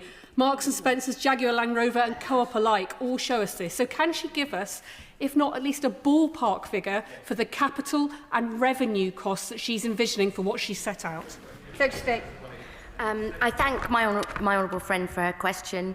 I think we also need to look at the potential benefits of this in terms of savings from cracking down on fraud, from making services more effective and efficient. And clearly the eventual cost of this will depend on the design and build, which is what we're consulting on, and I'm sure she and many other colleagues will feed in their views. Morrissey. Thank you. Given digital ID won't stop illegal immigration and will be a further erosion to our civil liberties, will the Minister confirm that perhaps the Prime Minister only announced it as a deterrent to those seeking to topple him at the Labour Party conference? Or what actually is the purpose of this policy? That's nonsense. Charlotte Nichols. Thank you, Madam Deputy Speaker. I've been contacted by a large volume of Warrington North constituents in recent weeks whose healthy scepticism that digital ID will make a material difference in tackling illegal immigration I share. As much as I do think there is scope for better digital integration across the public sector more generally, the Secretary of State's statement talks a lot about hypothetical things, about things this could do in the future, when the only use case that has been confirmed so far is right-to-work checks. Can we be clear on what the use cases are we intend to pursue and over which timescale, so we can decide whether or not this is a path we want to go down with the information we need to make that decision? Minister. These aren't hypotheticals. They are looking at other countries and what they have used this system to do to deliver more effective government and other services to their citizens. We have proposed having a mandatory right-to-work check by the end of the Parliament, but I do believe in future there are many really important voluntary ways in which people get better access to services and support, and we'll be consulting on that fully when we come forward with those detailed proposals. Ben Obstajecti. Madam Speaker, I am firmly against the government's plans to introduce digital ID, alarming state overreach. This pledge, seemingly on a whim, given it made no appearance in the Labour manifesto and there is no mandate for it, seems to be a desperate attempt to shore up their moribund pledge to smash the gangs. There appears to be little appetite or enthusiasm for this proposal on the benches opposite, and the claim that it will curb illegal immigration, given we are still offering asylum seekers somewhere to live and an Aspen card of £49.18 per week, is not supported by the evidence. Having received a huge amount of correspondence on this, what guarantees can the right honourable lady give my constituents that the scheme can be afforded, that their data will be safe, and that it will never be used to track their use of services? Secretary of State.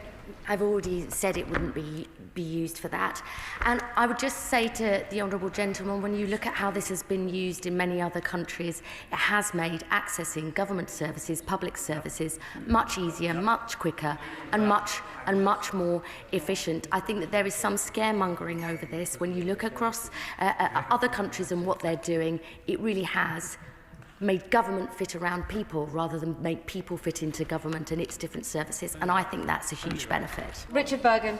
Thank you, Madam Deputy Speaker. Given the serious threats that digital ID poses to civil liberties, our data security and the risk of data being handed over to US tech giants, I'm firmly opposed to digital ID. However, isn't it also a real big waste of money, and shouldn't the government be instead focusing on what's the #1 priority of people across the country, which is tackling the cost of living crisis? And wouldn't the money from this better be pushed into that while safeguarding civil liberties? Minister. I think providing better value for taxpayers' money by getting services to work quickly, more effectively and more efficiently, cracking down on fraud, reducing error and waste is actually a really important part of delivering for the British people. Martin Wrigley. Deputy Speaker, I fully agree with many of the comments made so far, and I too have had many comments from my constituents. This will not help in areas of digital exclusion, especially where there is poor phone coverage, as there is in many parts of Devon. Nor will it stop rogue employers who currently employ cash in hand and don't look at the books. Why will they look at the phone? They won't. It must be optional. But can the Minister please assure us that this will be built along the lines of sovereign AI, and we will not hand control of a system like this with people's lives to companies like Palantir? We absolutely won't. And may I say to the honourable gentleman, if he would like to write to me with more details within his constituency about areas and groups of people who are digitally excluded, I make an absolute commitment we will do everything possible to tackle that problem. Emily Darlington. Thank you, Madam Deputy Speaker. I think many of the members here fundamentally have misunderstood the proposal. It's actually about putting power in the hands of the citizen and not the state. This is information that the state already holds and allows them to access it. On fraud, 11.4 billion is lost in scams last year. 1.8 billion per year is lost due to identity theft. Does the Minister see a role for digital ID and cracking down on the growing problem of fraud and identity theft? Minister. I absolutely do, and one of the points I think we need to make is it is the countries that have introduced this have actually found it helps tackle that makes it, you can often lose those forms of identity, or they can be used by other people. And I think this will really help tackle that problem, as well as make services more effective and efficient. Francois. Thank you, Mum. I'm completely opposed to digital ID cards as a matter of principle. It was not in the Labour Party manifesto. They have no mandate for it. It's basically a multi-billion-pound gimmick to try and address the fact that small motor rolls are up a third since they came to power. They haven't got the faintest clue of how to stop them. So can I ask two very specific questions of the Minister? One, how much, even approximately, will it cost to bring this system in, even as a ballpark figure? And secondly, if it is to be mandatory, which would be completely wrong, what will be the penalty for a citizen who refuses on principle to have one? I don't know why the honourable gentleman thinks you shouldn't be required to prove that you have a right to work in this country. That seems like a really reasonable thing to do. And, well, 92% of people aged over 16 do have a phone. And as I said in an answer to a previous question, part of how we design and develop this whole programme, that's what we're consulting on. And obviously further details about costings will be coming out in due course. Bets.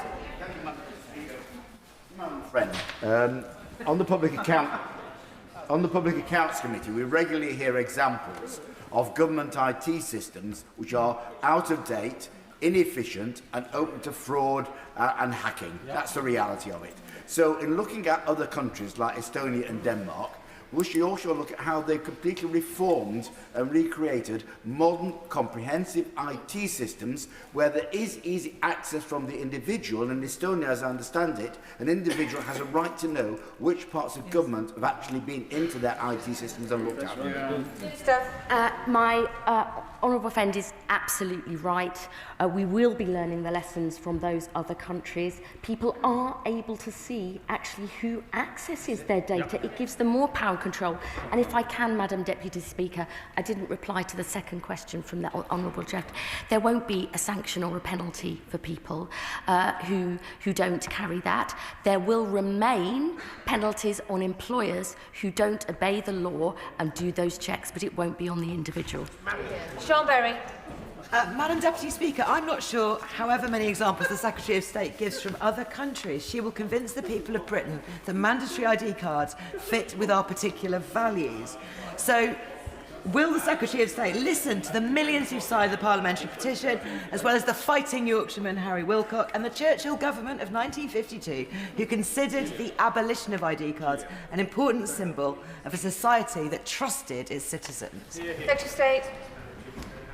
I think the common sense of the British people, when so many now have online banking on their phones, store so much on their digital wallets, when they look at their friends and neighbours and colleagues across the channel and see so many people right across Europe have this as a matter of course, and it makes their lives simpler and easier, the common sense of the British people will say, we want a bit of that. Alison Gardner. Thank you, Madam Deputy Speaker. As Chair of the APPG for Digital ID, I welcome this government's proposals. However, many of my constituents currently have deep concerns and are seeking reassurance. In order to build trust in the digital ID system, it would help if people felt they had a choice and control over whether to use digital ID or not.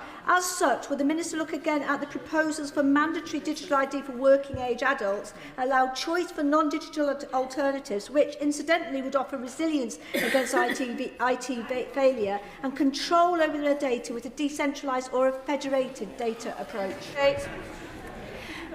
The Prime Minister has been very clear that it will be mandatory for right-to-work checks, but I will confirm to my honourable friend, absolutely, we do not want one big centralised data set. It will be federated. That's one of the lessons we learn from other countries. I'm sure there's many more things that we will have to and want to do to make sure people's data is secure. But I believe this will actually give people more control because they'll be able to see who accesses their data, and I think that's a good thing. Sir John Hayes.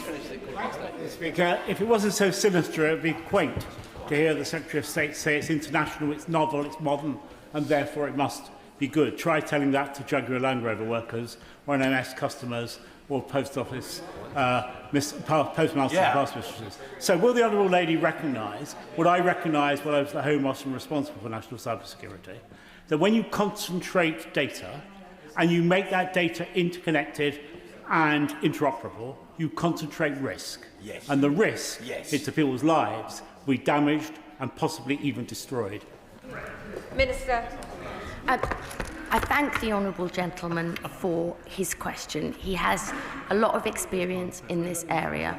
We want to learn, not just from other countries, but work closely with the National Cybersecurity Centre to make sure we have the highest possible standards of security. We can learn where mistakes have been made, how to put those right. We're determined to do that. But I am very happy to meet with him to discuss this in more detail because we want to get this right. Rachel Muskell. Thank you, Madam Deputy Speaker. Identifying rogue employers which exploits labour and dodge taxes is one thing. However, holding digital ID versus paper ID makes no difference if the employer refuses to acknowledge that ID. So could she point to the evidence, and I'm really interested to see that, as to how having a digital ID will prevent rogue employment? My honourable friend is always rightly concerned to see evidence, and when we publish our consultation on this, she will see all of that in there. I think it's really important to understand that by making these checks both mandatory and digital, rather than solely relying, as we do at the present, on getting information from individuals. This is, I think, can make a real difference in identifying those who are not doing the full range of checks. That will be a step forward. It's not the only thing that we need to tackle rogue employers. There are many other actions that we need to take, but I think it's a good step forward. Pete Twishard. Deputy Speaker, just as we opposed ID cards under Tony Blair, we will oppose digital ID under this Labour government as they seek once again to impose this unwanted scheme on a sceptical public. The whole idea of digital ID is an attack on our liberty and privacy, a treasure trove for hackers and those that would hoard personal data. It will do little to tackle illegal immigration and cost billions of pounds. We in Scotland want nothing to do with this Brit card, and the Scottish Government will energetically oppose it. So the question to the Home Secretary is, when we rightly and inevitably oppose this and reject this, will she do the usual UK thing of just imposing on us anyway? It's not a Brit card. But I must say I'm a tiny bit confused. In March 2021, the Scottish Government published A Changing Nation, How Scotland Will Thrive in a Digital World. And it included plans, and I quote, to introduce a digital identity service for users to prove who they are and that they are eligible for a service. He better make up his mind. Nadia Whittam, after which I will call Steve Darling. Nadia Whittam. In my 12 years as a Labour member, but I do know that not a single person has ever told me that what they really need to improve their lives, their community, this country, is mandatory digital ID. It won't tackle irregular working, it undermines civil liberties, it's divisive among the public, and it won't make a difference to people's lives. So I ask the Secretary of State, why are we doing it? Why are we burning political capital and public money on this instead of focusing on the issues that really are impacting our constituents? I worry that this is yet another huge mistake. Yeah, well said. I would say to my honourable friend, in the 15 years I've been a local MP, many people have said it can be a nightmare trying to talk to different bits of the public sector, repeatedly giving the same information, telling their story time and time again, and they are concerned about illegal working in this country. I think this is an important step forward in terms of improving the way that the state fits around people's lives, doesn't force them to fit into the system, and that, I think, is an issue that many members across the House have in common with their constituents. Thank you. May I congratulate the Minister in her new position. I'm also mindful of her previous position where she masterminded the PIP reforms. And also, I'm concerned that she is fast becoming the Minister for Lost Causes with her new proposals before us today. Deputy Speaker, in my constituency, we have an awful lot of people who are, and it's really sobering, how many are digitally excluded. Would the Minister please give us some clear examples of how people will be helped? Because I know I have dozens and dozens of people who are against this in principle, but what about those who are potentially excluded? We have a £9.5 million digital inclusion fund, which will support local organisations with grants from between £25,000 and £500,000 to help specific groups of people who are currently digitally excluded, to make sure that they can get the benefits of all manner of different private and public sector services that are available online. We'll be announcing those the results of the application process shortly, but as always, I am happy to meet the honourable gentleman for him to tell me about the specific issues in his constituency, and if we need to do more to make sure everybody is digitally included in this country, we will act. Thank you, Madam Deputy Speaker. Well, here we go again, 15 years after the Conservatives abolished it. I'd say to the naysayers, our passport data, our ID for our driving licences, that's on a database. So we need to be careful about throwing out the baby with the bathwater. But I would say to the Secretary of State, verify, UK Verify, we had Tell Us Once. There have been attempts to do this before. We all log into our HMRC accounts. So we are using digital identification in many ways. But will she be really careful about the challenges that are faced by those? And also, why on earth is it mandatory? In the past, the previous act was for voluntary use, and it was very popular, in fact, interestingly, with migrants who really wanted to have one to prove their access, but they did not have to do it. And it would allow public services then to have the time to work for those who are digitally excluded. I know my right honourable friend has a huge amount of experience on this issue, and I look forward to discussing it with her. The only area where we're proposing this to be mandatory is for right-to-work checks. We're not proposing it to be mandatory for any other area. And I believe as people start to see those benefits, they will want to have that digital ID on their phone for accessing public services, but also in the private sector. We have to get the security right, we have to get digital inclusion right, but I believe in today's world where so many of us have so much information on our phones, I believe that there has been a shift in opinion, and I look forward to hearing more from her about what she thinks we need to do next. Caroline Johnson. Thank you, Madam Deputy Speaker. Madam Deputy Speaker, this ID card is being touted as an idea to do mandatory work checks. It does rather surprise me that the lady in charge of DWP until recently isn't aware that we already have mandatory checks in order to work. Her statement was contradictory. She's saying that it's going to give people more control over their data, but unless you're a multimillionaire that doesn't need to work, you will need to have an ID card. So it's not really optional at all. She has failed to answer questions from many of MPs across this House on how much it will cost. So can she say, how much will it cost? At the risk of repeating myself, costs will depend on exactly the design and build and delivery of this programme. We will set out further details, but I would say to the honourable lady, I think people would expect, in this country, would expect that people who work here have a right to work here. Yep. I think that's an important principle and one I'm proud to support. Yep. Andrew Pates. Thank you, Madam Deputy Speaker. Can I welcome this statement and consultation? As a contribution towards modernising our public services. Constituents of mine are frustrated by the way they can't interact with the state.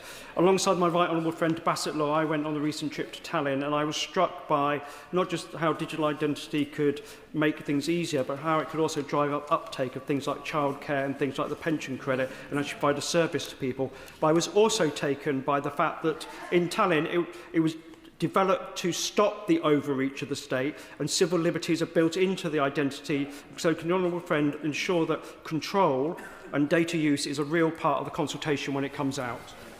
I agree with my honourable friend. I think this could give people more power and control over their data, who sees it, who uses it, as well as all the other benefits he rightly sets out. Lewis Cocking. Thank you. Speaker, the British people did not vote for a two-tiered digital police state run by this failing Labour government. This is undemocratic, authoritarian, and will do absolutely nothing to stop illegal immigration. So will the Minister listen to the overwhelming volume of the public opinion and drop this policy immediately? Speaker, I recall the debates about previous attempts to bring in ID cards, and people were very concerned about having to produce them if demanded from the authorities like the police. Now, I understand, I too have been to Estonia, and I understand that this argument has moved on. We have apps on our phones like the NHS, Government One login. We've all got a digital footprint these days. But can my right honourable friend categorically state that at no stage in the future will people be required by the police to produce this digital ID? I can. Manuela Patgala. EU nationals in the UK were guinea pigs for a digital-only status. Serious concerns are still being raised, including access issues which resulted in people being wrongly denied work, housing, education and welfare. Extending digital IDs to the British people will result in another layer of mandatory surveillance and loss of privacy. Can the Secretary of State confirm what independent oversight will monitor data breaches, errors and misuse? There won't be surveillance, and we're not proposing it being mandatory to access all different types of service. That is just a wrong characterisation of what we're proposing. Thank you, Madam Deputy Speaker. The current proposal is that digital ID will be mandatory for right-to-work checks by the end of this Parliament, and concerns have been raised with me by constituents that this makes it de facto mandatory for working-age people. So can I ask the Minister if she's considered simply sticking with it as a voluntary service so people who wish to can get those benefits of a streamlined ID, and then when it's bedded in, perhaps then look at whether it's necessary to make it mandatory for right-to-work checks? Thank you. I think we have considered all those different aspects. I think it is right for the Prime Minister to say that it should be mandatory for right-to-work checks by the end of the Parliament to prove that you have a right to be here and to work. I also believe that as we develop this and show the benefits for many other aspects of daily life, which we're not proposing it's mandatory for, I think people will see the benefits of that, and I hope that that will start to shift the debate. I want to pick up the question about punishment, because I'm confused. The Secretary of State says that to work you have to mandatory have the ID. Yet she said the impetus is on the company, not the individual who won't need to have one. How does that work? Does the individual have to have one? And if they choose not to, does that mean they cannot work? Does that mean they're going to have to claim benefit? Or does that mean they go to prison because they haven't got a mandatory ID? No, that isn't what it means. What I said was, the specific question was, will there be sanctions or penalties on the person not having them? And I said, no, there won't.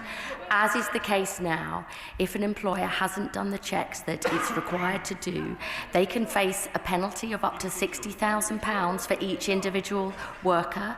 And they can also, that's under civil penalties, and under criminal, if it's a criminal offence, they can face up to 5 years in jail. But there will not be penalties on the individual or sanctions on the individual.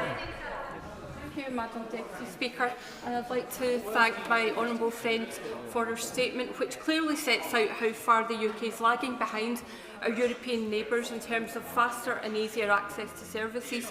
That said, my constituents are raising two main concerns with me, and I'd be grateful if you could provide some reassurance this evening. One is around why digital ID is required to work when they already have NI numbers, and the other is how digital ID will impact on the most vulnerable residents.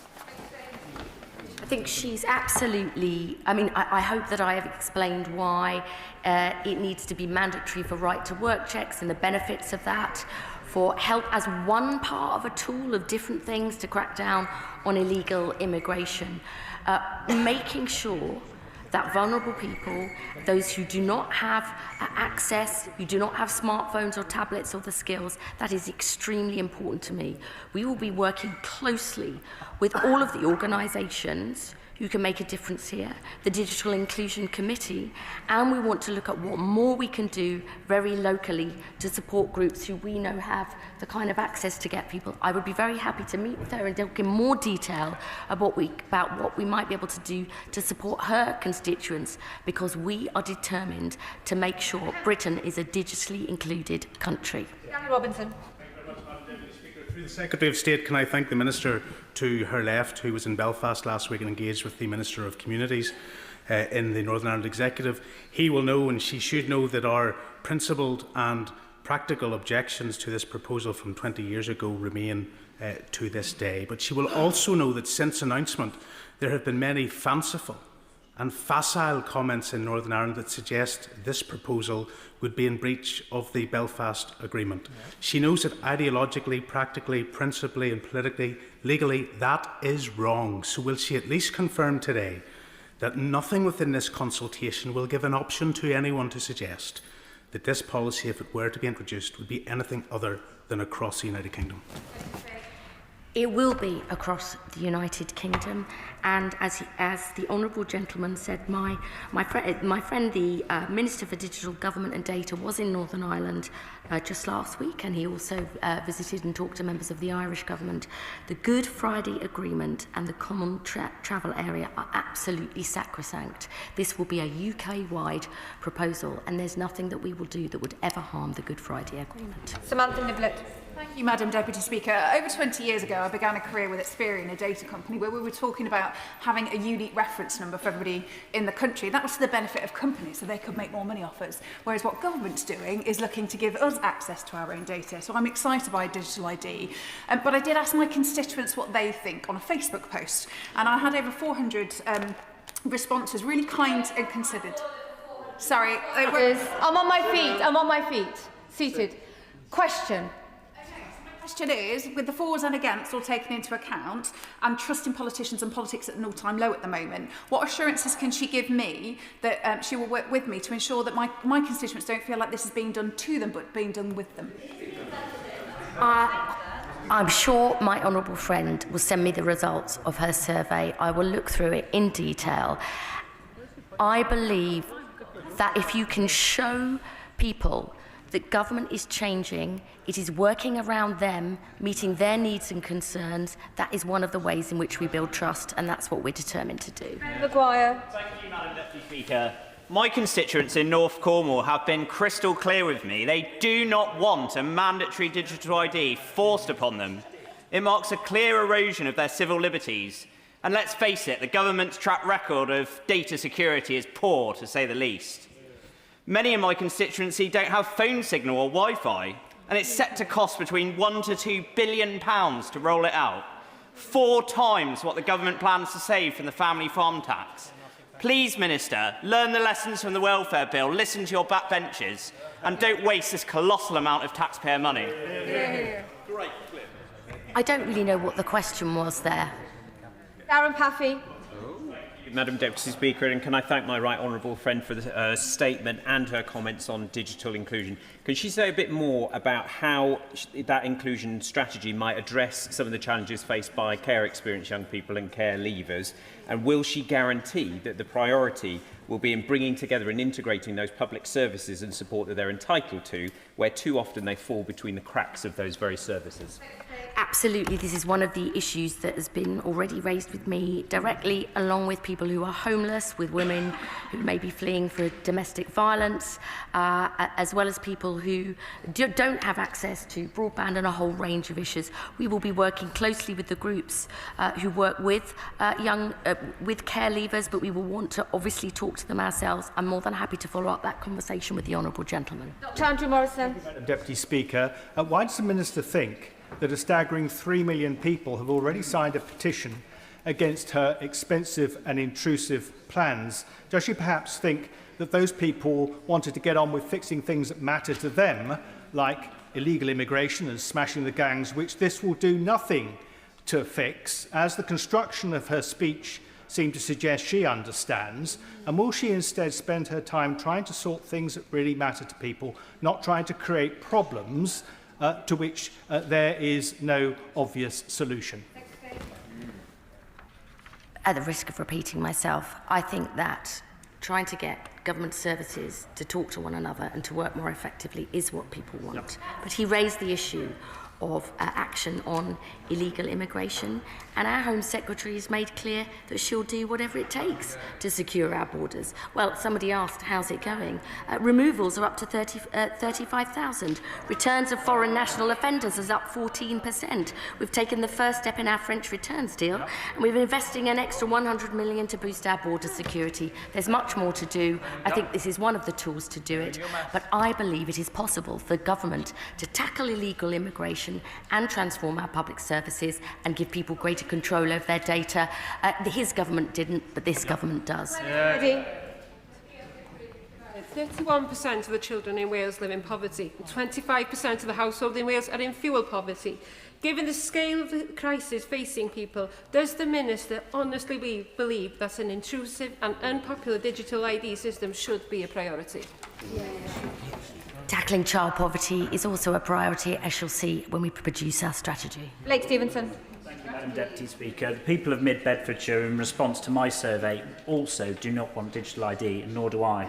Does the Secretary of State agree with me that the individual freedoms of British people is an unacceptable price to pay for failures to enforce existing laws to protect our borders and to stop illegal working? And can I ask the Secretary of State to please answer the question, how much is this going to cost? And if you do not know, is that a responsible thing to be pushing this without knowing how much it's going to cost at this moment in time? How much this costs depends on exactly how we design and build this.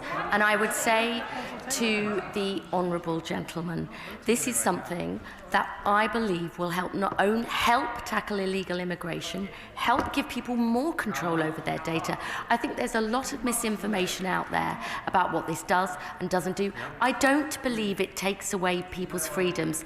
I don't believe people in Estonia, in Denmark, in Australia, in France and many other countries believes it takes away their freedom either. Iqbal Mohammed. Thank you, Madam Deputy Speaker. As has been mentioned, this is the fourth largest petition that the people of this country have signed, opposing the proposal of the government. I have had nearly 100 emails from my constituents in Dewsbury and Backley opposing this scheme. So will the Secretary of State please commit to documenting every single use case for which this scheme will be used, and also how will these separate islands of automation across government public services will be prepared to take advantage of a single digital ID? All of these details will be set out in the consultation. I'm sure he and his constituents will respond to that. I would just say once again, many other countries do this. They have learnt from experience about security. They have learnt about how you can keep people's data secure. We will learn the lessons from what they've done, and I look forward to his response to the Richard Ford. Thank you, Madam Deputy Speaker. I've been contacted by a contractor who worked on the last Labour government's ID card scheme. He wrote to me that, quote, it was a massive waste of money and suggested that it could be like writing Fujitsu a blank cheque. What sum is the government setting aside for that cheque to the contractor to pay for the development of digital ID? He may not have heard earlier, but I said this will be designed and built in-house. What? Adnan Hussain. Oh, God. Madam Deputy Speaker, let us be absolutely clear. A national digital ID system creates the infrastructure for surveillance and control, not freedom or efficiency. And in the hands of future governments, it could be weaponised against the most vulnerable communities. This is not a hypothetical threat. History shows us how identity systems have been used to target the powerless. We do not build tools of authoritarianism and simply hope they are never misused. Will the government listen to the overwhelming public concern? Over 2 million people, many of whom were my constituents. And will the government finally scrap this draconian proposal? Hear, hear, hear. Just think there's a lot of misinformation out there about this. This isn't about surveillance. It's not about a police state. The police won't be able to stop you and require you to show it. In many other countries where this has been used, it has been about making this government and the state more effective and efficient and giving you greater control over your data so you can actually see. And I would just gently say to the honourable gentleman, I don't know if he uses search engines. I don't know if he has any form of online banking on his phone. The world has moved on. I understand there are lots of people who have concerns, but I believe there's a strong case for making this happen, just as it's happened in many other countries. Final question, Jim Shannon. Thank you, Madam Deputy Speaker. The Secretary of State, and I respect her greatly, but honestly in this one I'm afraid I just can't support you whatsoever, and I do that because the opposition to this ID in the United Kingdom is great, but in Northern Ireland the Labour Party and the government and the Minister in particular has managed to unite all the political parties against it. My goodness, you should do more stuff and work in Northern Ireland for us, because if you can get everybody together we could do things that we've never done before. But just to say this, I say this with great respect. This is not about the illegal immigration. This is about the nanny state. The first step on a nicely slippery slope, an imposed restriction by government. And my constituents are saying no. So would the Minister and the Secretary of State reconsider what she's putting forward? Because really, it's going nowhere in Northern Ireland. We do agree on the same football club, but it would appear not on digital ID. My right honourable friend, as he knows, visited Northern Ireland last week, and we will work through all the different institutions. I want to be very, very clear to anybody who's been concerned about this that it's not a Brit card. That is not what we're calling it. We want to ensure that security is built in from the start and privacy, that the Good Friday Agreement is absolutely sacrosanct. I think there are real advantages here that when people see the system that we want and the benefits to their lives, they may reconsider their views. That is the end of the statement on digital ID. I will give the points of order. Mr. Cocking, do you have a point of order? Point of order, Lewis Cocking. On a point of order, Madam Deputy Speaker, on Tuesday the 16th of September, the Chancellor and the Secretary of State for Science, Innovation and Technology visited my constituency to officially open Google's new data centre in Waltham Cross, an investment I was proud to have helped secure when I was leader of Broxbourne Council. But not only did I fail to receive notice from the Science Secretary that she would be accompanying the Chancellor, who herself informed me at the very last moment, but not one elected representative was invited to this official event. Now, I'm sure, Madam Deputy Speaker, that this government would not have been playing politics when they failed to properly notify me of Broxbourne's fantastic, growth-focused, Conservative-run council. So could you please advise me how this situation can be remedied and how I can hold ministers to account for obvious breaches of the ministerial code? The honourable member has got his point on the record, and the front bench will no doubt be making a note for the appropriate ministers to be notified. It is appropriate just before, it is appropriate for colleagues across the House to notify other colleagues when they're visiting their constituencies for work and political reasons. And the Minister wishes to respond. I really apologise if we didn't inform you that we were coming. That was an error, and we'll make sure we put that right. That's not right. Apology given. Point of order. Jim Shannon, is this an actual point of order, Mr. Shannon? Time is tight. Be quick. Point of order, Jim Shannon. Thank you, Madam Deputy Speaker. As you will know, the women's rugby team won the World Cup, beat Canada. The Ryder team beat the USA despite all the verbal abuse and the throwing of beer against Rory McIlroy and Shane Lowry. Is it possible, Madam Deputy Speaker, that Mr. Speaker or the Prime Minister have organised a reception for both of those teams, ever mindful that the Ryder Cup team took abuse which is unreal from the USA people, New York people, big in the mouth, big in the stomach? This puts me in a very difficult position because that actually is not a point of order, but will make me deeply unpopular, and I cannot talk on behalf of what Mr. Speaker wishes to do or the Prime Minister. Now, point of order? On the 25th of September, I sent a letter to the Foreign Secretary, signed by over 80 members of this House, and it expressed our pressing concern for the safety of British citizens participating in the Global Smooth Flotilla, a non-violent humanitarian mission trying to deliver aid to Gaza. We were concerned that the flotilla would be violently intercepted by Israeli forces and calling for the government to protect British citizens. A week later, that actually happened. It then also happened just last week when participants on the Gaza Freedom Flotilla were also intercepted, including 4 British citizens. I and other members of this House have received many emails about this, and we even had constituents on board. That is twice the safety of British citizens were put at risk, and to our knowledge, the government didn't condemn Israel's actions, and we have not been made aware of what actions were taken to secure their release. So, Madam Deputy Speaker, can you advise on how members can hold the government to account during the recess period, particularly at times when the safety of our citizens are under threat? And can you advise how members can secure timely responses in times of urgency?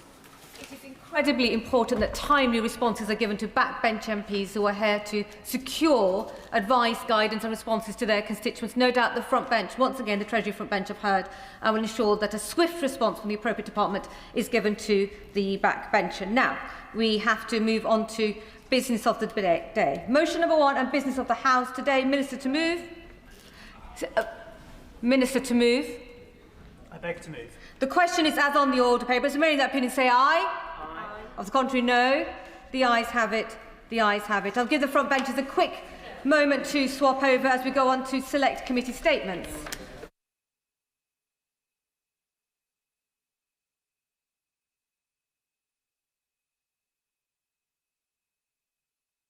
Colleagues can be seated quickly. We now come on to the Select Committee statement on behalf of the Scottish Affairs Committee. Patricia Ferguson will speak for up to 10 minutes, during which no interventions can be taken. At the conclusion of the statement, I will call members to ask questions on the subject of the statement. These should be brief questions and not full speeches. Can I emphasise that questions should be directed to the Select Committee Chair and not the relevant Government Minister. Front benchers may take part in questioning. I call Patricia Ferguson. Thank you, Madam Deputy Speaker, and I'm very grateful to the Backbench Business Committee for affording me the opportunity to make a statement on the publication of the Scottish Affairs Committee's third report of this session on the pilot safer drug consumption facility in Glasgow's East End. Despite a reduction in deaths this year, Scotland continues to face the highest rate of drug-related deaths in Europe. Without a doubt, this is the most pressing public health issue facing Scotland. And it is in this context that the committee agreed to undertake a thorough examination of the pilot facility on Hunter Street, called the Thistle. The committee's inquiry follows up on excellent work conducted by our predecessor committee on problem drug use in Scotland. And I'd like to take this